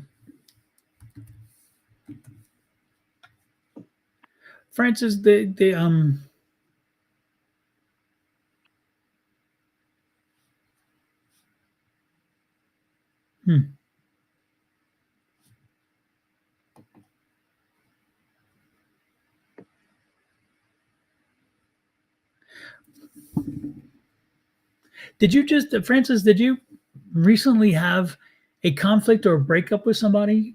Was there a relationship situation or something that She was just, getting a divorce. oh gosh, I need to pay more attention. Sorry. Yeah. Yeah. Okay. She's getting a divorce. Yeah, I was kind of like in this, I'm trying to zone in on that energy, and I kept feeling this problematic situation. And I'm like, what is that? Okay. So the divorce is final yet or not? I don't know. That's why I was asking her, was she waiting on a settlement? Or was that what the holdup was with the justice card? Like, Yeah.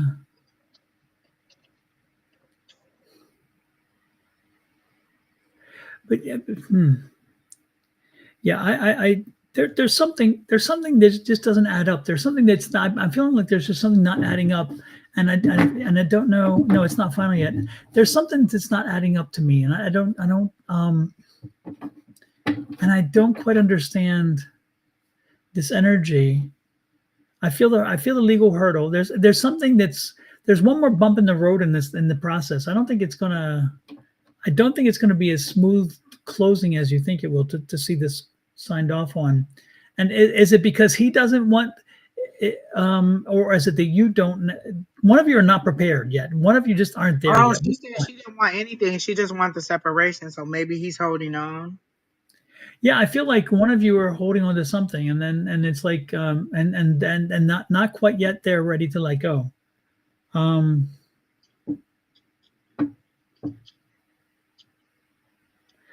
He doesn't want to move on, is what you're saying. He doesn't want to. Okay. Yeah, because and that's going to be the rub. That's the rub right there, because it's going to take a little more time. It's not going to be as straightforward and easy as you think it might be. And I'd be careful. I'd be careful. Be careful when you're talking with him or dealing with him, if you even do. I don't know if you guys have but you've got to be careful, because I'm not saying you do this intentionally. Okay, please, when I say this, understand I'm talking from his perspective, because because he is the hurdle. So I'm giving you what I'm seeing from his perspective, and that is that you sometimes, because of your humanity, because you are human, you sometimes send mixed signals, which gives him sometimes false hope. And so, and again, you don't mean to. You mean to be. You're human. You mean to be. You talk and and certain things come out, but or you do certain things, and he takes it the wrong way, and he sees it as, oh, there's still hope and there's still light, and that's not what you intend. You want to be civil. He doesn't see civil as being civil. He's seeing civil as she may be wavering. And so be careful with the communication you have with him. So therefore, from the best point of view that you can, try to make it so where it's as neutral as possible and it's not giving some kind of false sense of hope or whatever, because again, he's just not ready to let go. And he wants to hold on to whatever, anything that you can, anything that you do. If he can find a way to spin it in his head to think, oh, you know what, maybe she's wavering, he's going to do it. So be careful with your communication. Be careful. I would probably even be careful with having communication. I think I would limit the communication to a degree, because again, you don't. I know it's not your intention. I promise. I get that. But remember, it's not always what we say or what we intend. It's how it's received that can cause a greater problem. So just keep that in mind as you move forward. Be careful with what you say, what you do, and how you do it.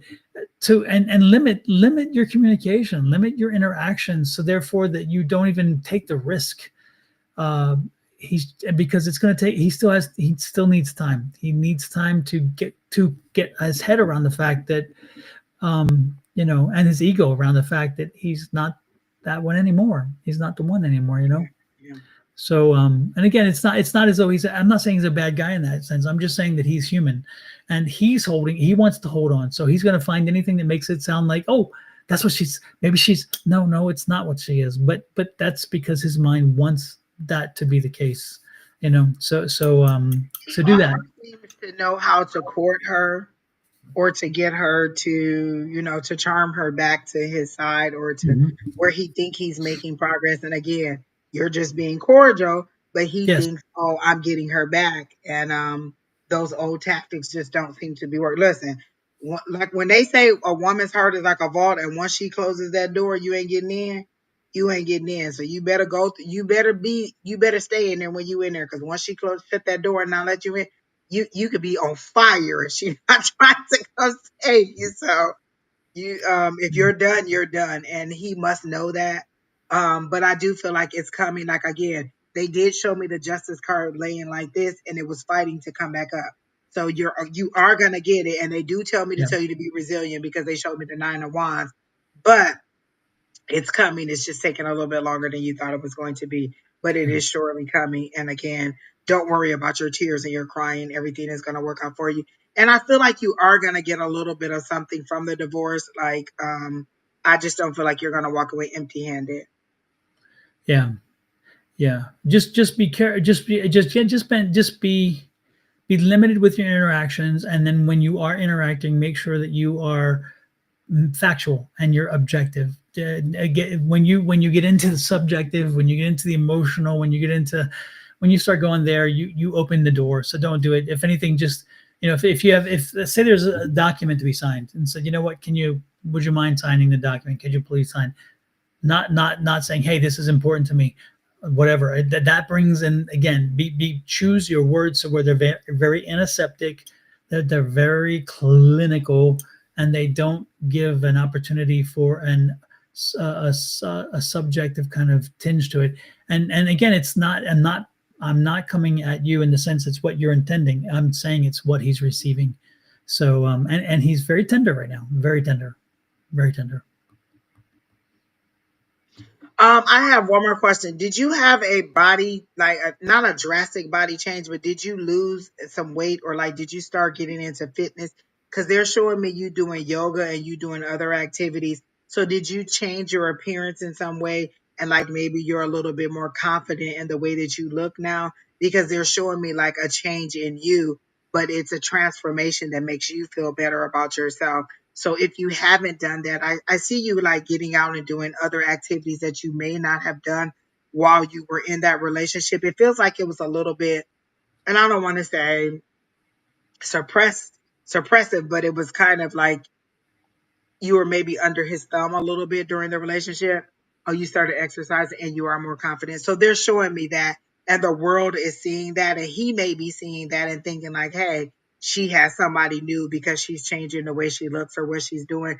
But you're just finding a different crowd of people to hang around. And I just see you socializing with different people, like maybe getting out to maybe start bike riding or walking or something, but get doing more outdoor activities.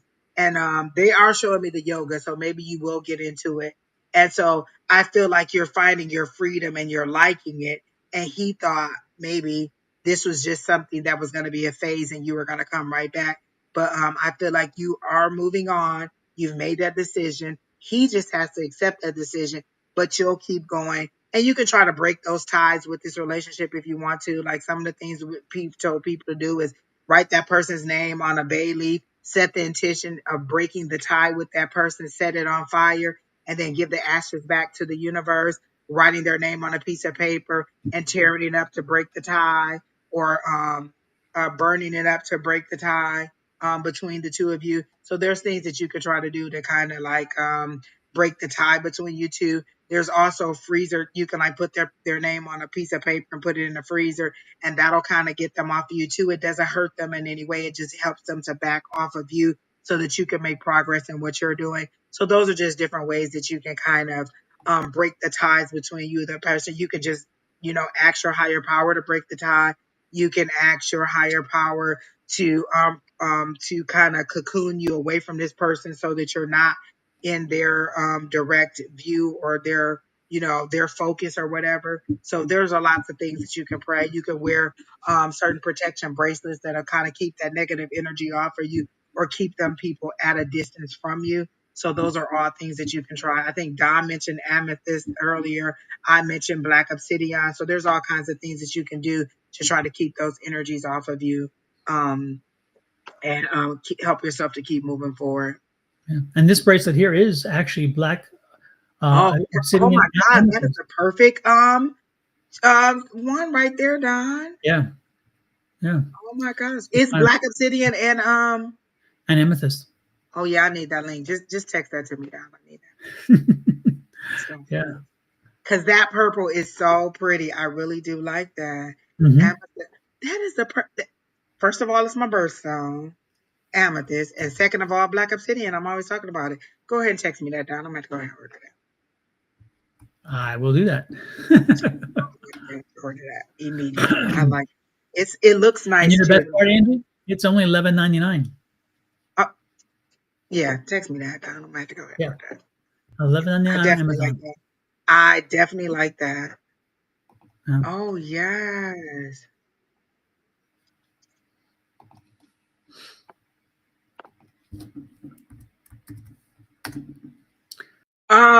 Well, Don, she can still get the divorce. Like, even if he doesn't want to sign, she'll have it. It'll just be like, because she's not asking for anything. She just wants, Yeah. so she'll just have to go through the long, drawn out process of doing it.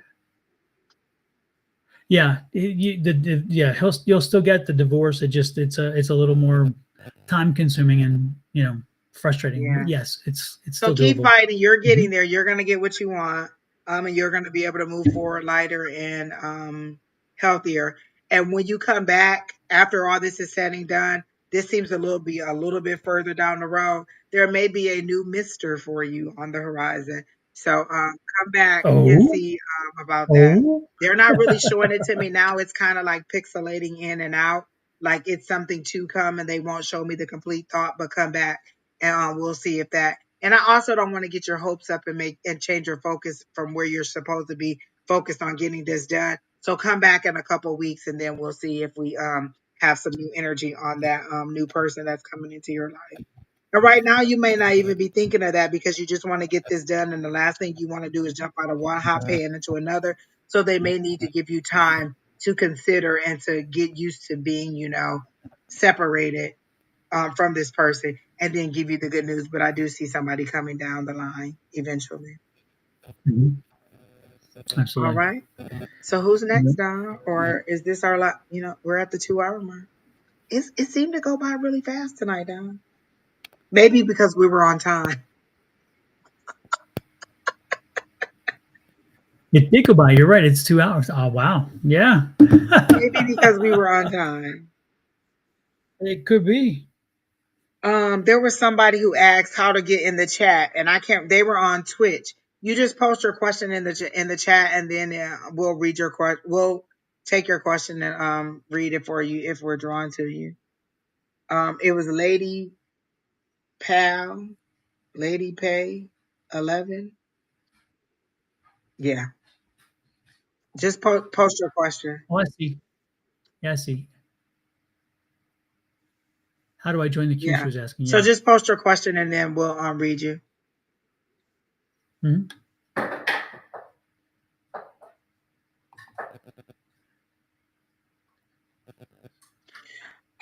So I do not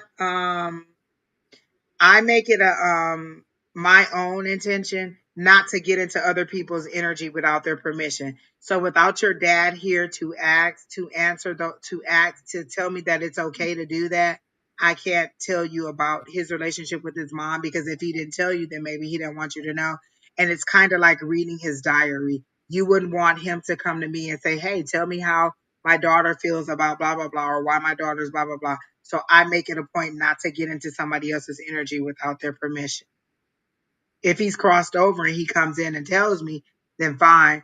But if he's still alive, then I just don't give that I don't get into somebody else's energy.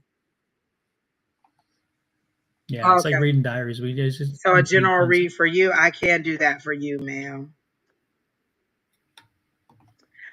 They show me you immediately with a like a chain, like you're chained to a fence. It's nighttime. It's dark, but there's a light shining on you, and you're chained to a fence, and you're trying to detach yourself from it. So I feel like this emotional issue or this family issue is you being chained to the family, and you trying to break free, and you're trying to figure out how to break free from this chain or this situation that's been going on for generations in your life. Is that what you're trying to find out? How you can heal yourself emotionally, but you want to find out, was it something that was passed down through the generations? Is that what you're thinking? Because they show me you being chained. Like, this is the fence, this is the gate, and you're chained to it, and you're trying to pull yourself away. And there's a light shining on you to help you try to pull yourself away, but you're doing it wrong. They're saying you're trying to do it with your own might and your own strength. Where if you just ask your higher power to release you, they'll break that chain and you'll be able to walk away. You won't even have the scars of it still. You won't even have any evidence of it still connected to you, but you just need to ask. You're trying to do it in your own physical might, and they're saying you need to go to your higher power and ask for that relief, or to ask for them to let you go. Like, this isn't something that you can do physically. This is something you have to fight spiritually or through meditation. And so you just need to ask, how do I break free from from these family bonds, or or these things that are binding my family up? How do I break those chains? My sister and I, we were that generation that broke that chain. Like, we can think back to the struggles that our mom had, and then that we had as children, and then our children had a totally different life. So we broke a lot of those chains. We broke a lot of those chains that had to do with money, that had to do with finances, like understanding and growing our finances. But there were conscious choices that we made, and then we decided to change our circle of friends, because or change the conversation when we met up with our circle of friends. It wasn't always about how he did me wrong and bad relationships. We realized that we had a lot of the negative self talk.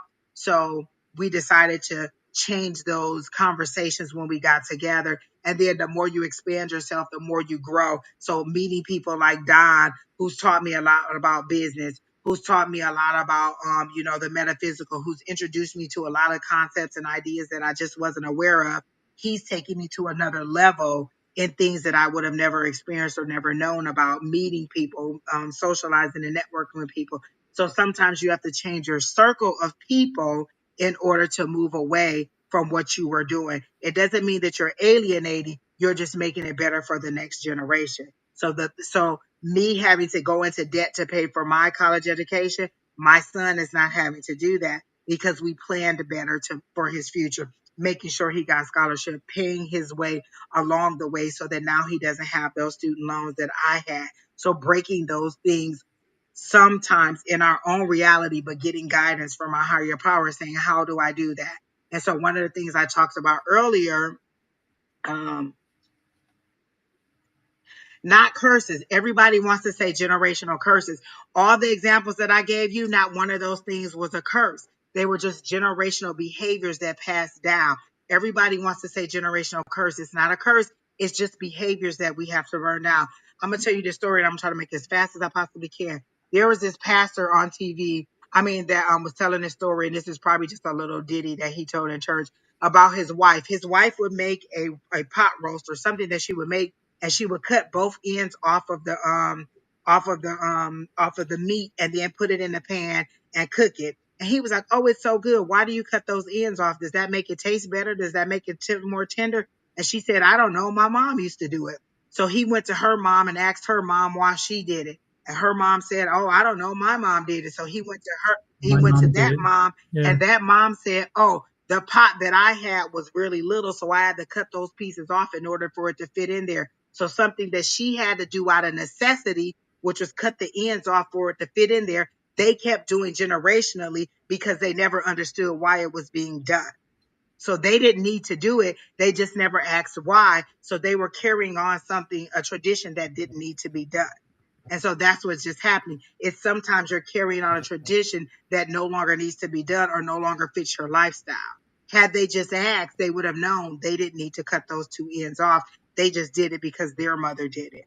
And so sometimes we do things because it's the way that we were taught, and we have to be the person to change our mindset. So not necessarily a curse, just traditions and lessons that you learn that you have to navigate different. Like I said, financial situations in our life, we had to learn how to navigate and move different. So we learned how to move different. Not a curse, just learning how to be better stewards of our money, how to plan for the future, and how to teach our children about their future. Let me tell you something. My son can save money like nobody's business. He's not a big spender.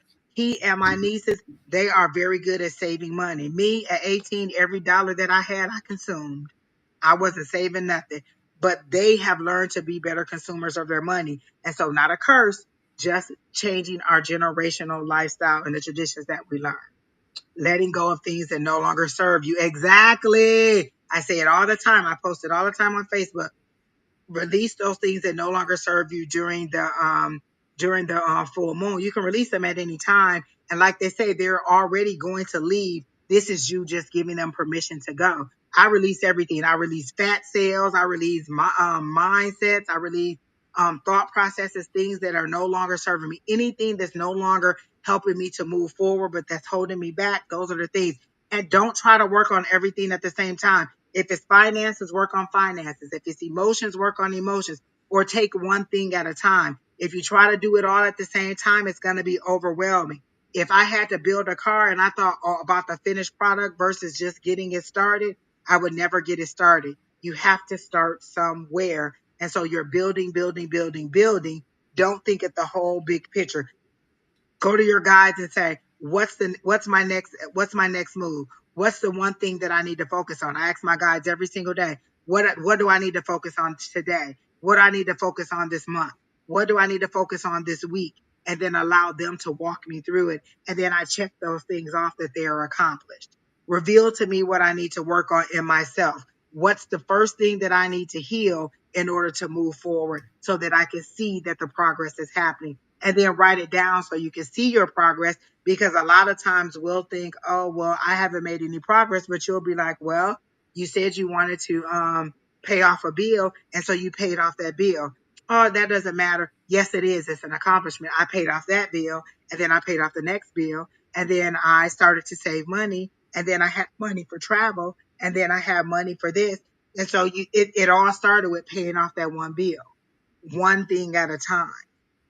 So you're just trying to find different ways or find your own you in the big circle of who your family is. And as you change, your other people will change. I moved to Arizona, then my other sister came, then my other sister came. My brother went to Florida. My mom now has 2 locations she can go and spend months at a time to go and visit when she wants to get away, changing the way that we do things.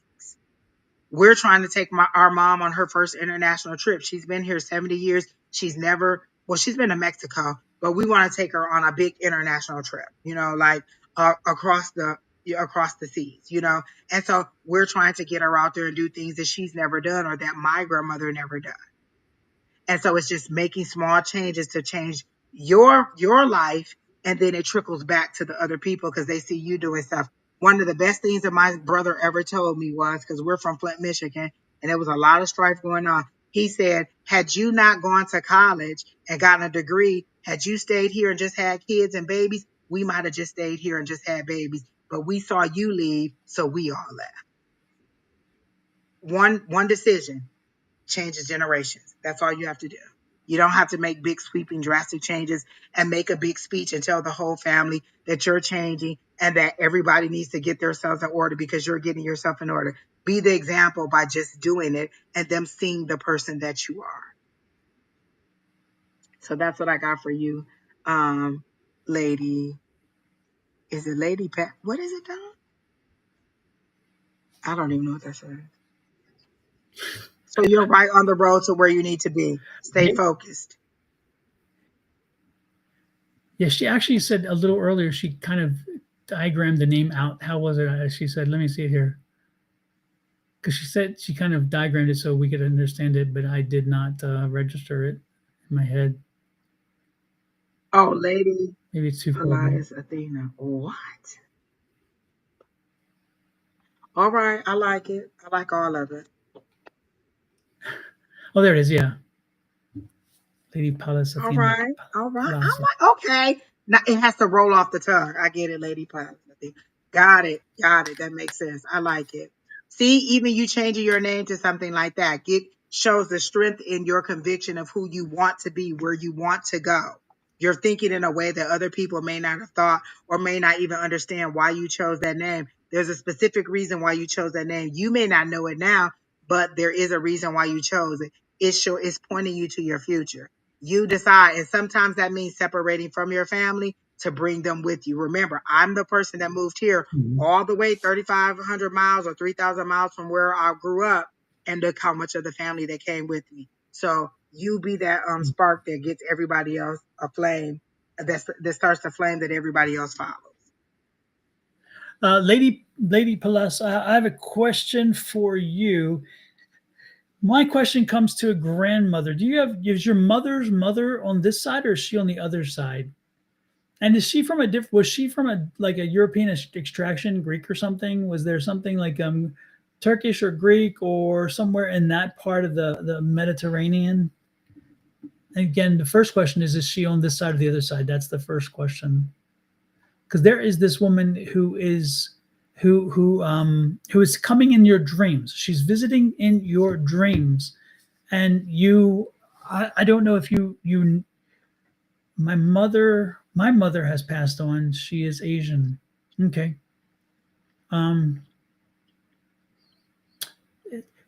This is not your mother. This is so is your grandmother also passed on? No, because I'm getting, she said a grandmother. She came back to grandmother again. And her grandmother passed. On her mom's side, looks like, though.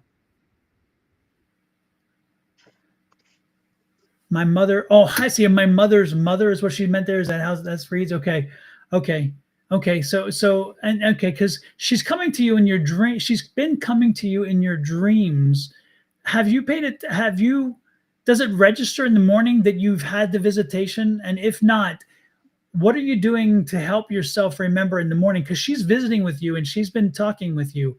And I'm not sure if you're totally aware of it, but she's making me very much aware of it.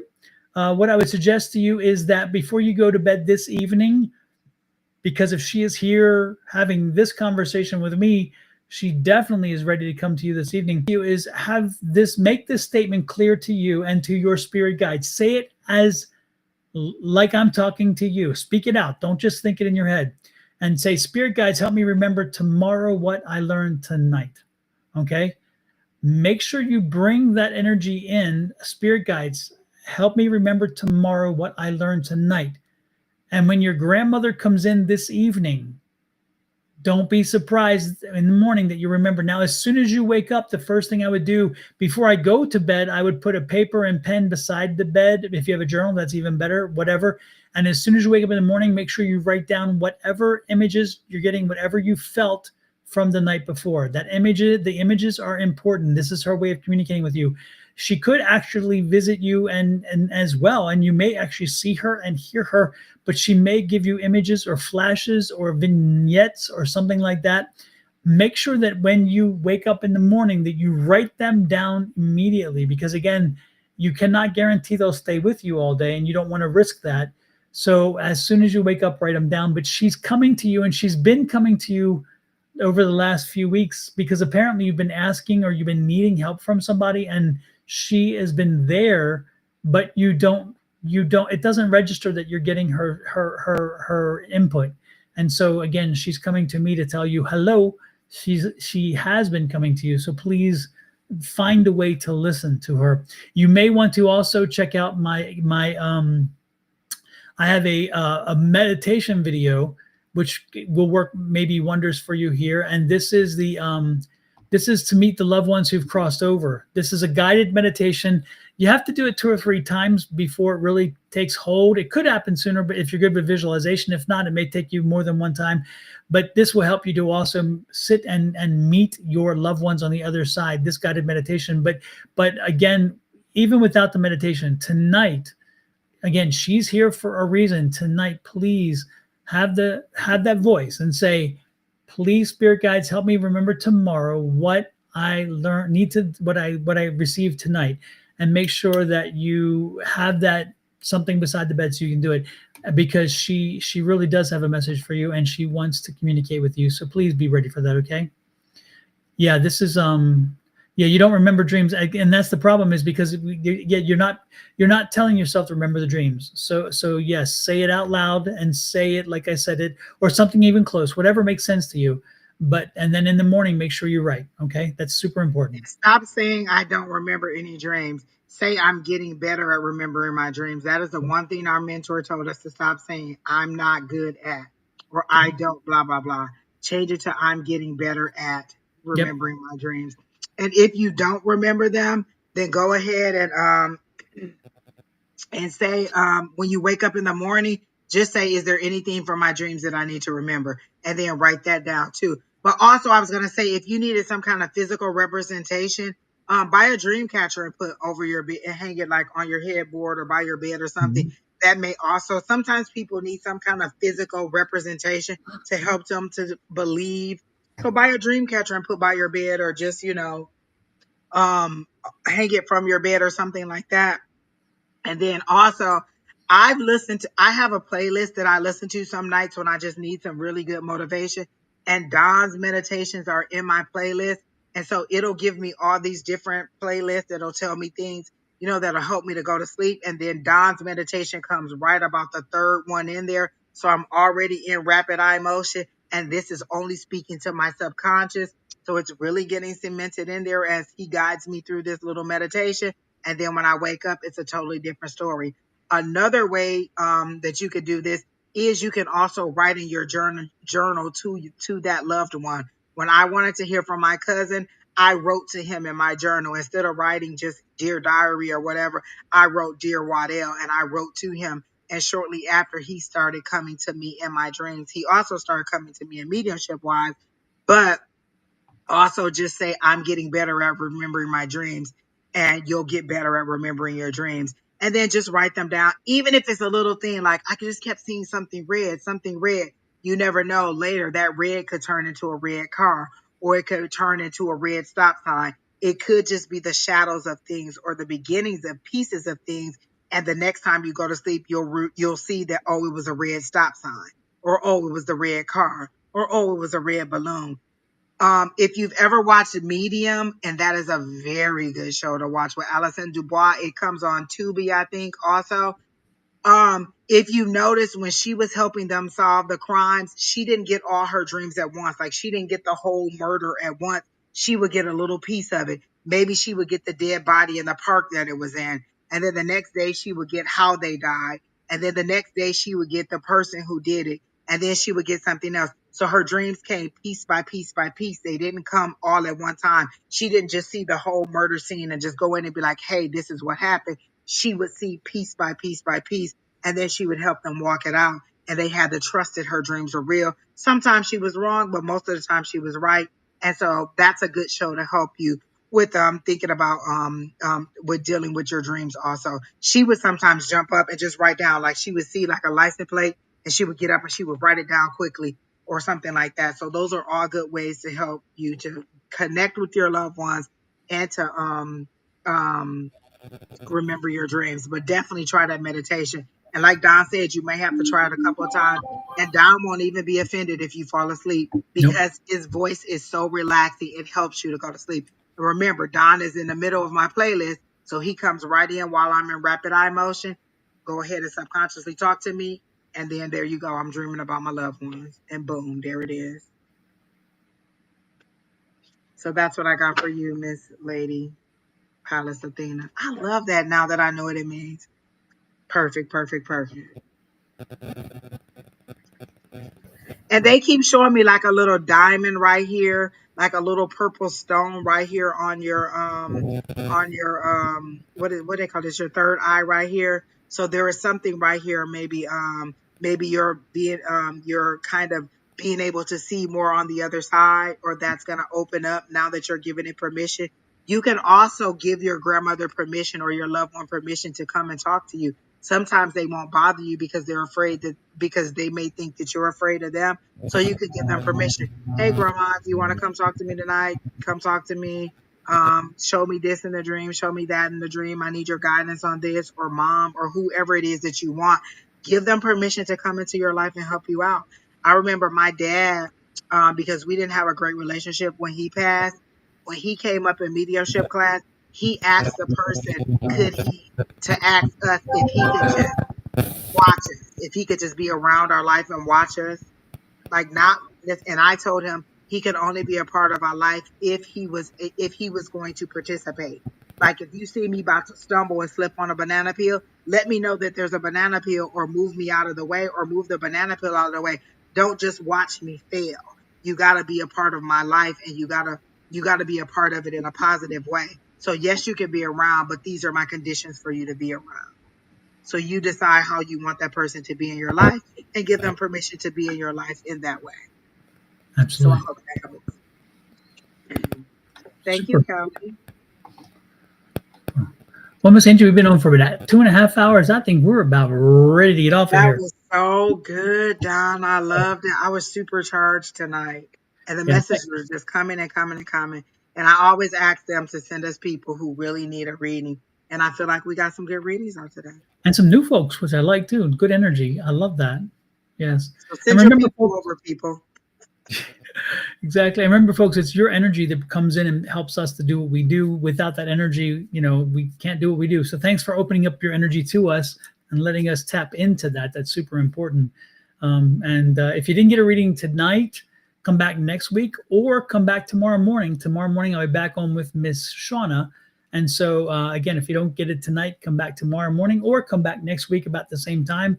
And Angie and I are going to continue to work on trying to get here at 6 and We not did six such a ish, good job 7 ish. today. We were so close to 6. It was almost 5. I'm telling you, we did such a good job. I know, absolutely. So again, have a great evening. Thanks for popping in, and we Oh, will. wait, one more Yes. thing. I got to say this to Pam Shore because Pam Shore asked about her anemia. Mhm. And Pam, don't feel bad if you have to have iron infusions. I have to have iron infusions because my iron is so low. My saturation level is like a 4%. And when I go in there to have my iron infusion, it's a whole family of us in there. That seems to be something that is commonplace right now. Like a lot of people are having iron infusions. So don't feel bad if you have to have them. If you're testing, have them. What my doctor told me was I needed something to get me back to my level and then continue on. So if your iron is that low, have the infusion and then start taking the pills because he told me that the pills and the food just wasn't enough to bring my iron level up. And if they're thinking something is wrong, have the iron infusion, get your levels back up. But they're also going to want to know, no, it's not a shot. The iron infusion that I have, you actually have to go in. Like I go into the Cancer Institute and I sit and I have a 45-minute infusion. It's like a bag of iron, whatever the medicine is, and they administer it and then they do a hydration after it. And then I go home. So it takes about an hour. And I had to do the first time about 5, and then now I have to do 5 more. But if there's an iron issue, they want to know what's the reason. Because like my doctor said, I can give you iron all the time, but if we don't know what's depleting it, we're just basically, pouring water down, or we're just wasting the iron. It's not doing anything. So we have to figure out why you're having this issue. So first find out if it's low, then they'll try to find out what the problem is that's making it low, and then, try to get your iron, get the infusions out. But again, it's just an IV infusion. It takes maybe 45 minutes. It's at the Cancer Institute is where I have it. And so you'll end up getting to know the staff very well if you have them, because mine are back to back to back. Boom, boom, boom, boom. 5 in a row.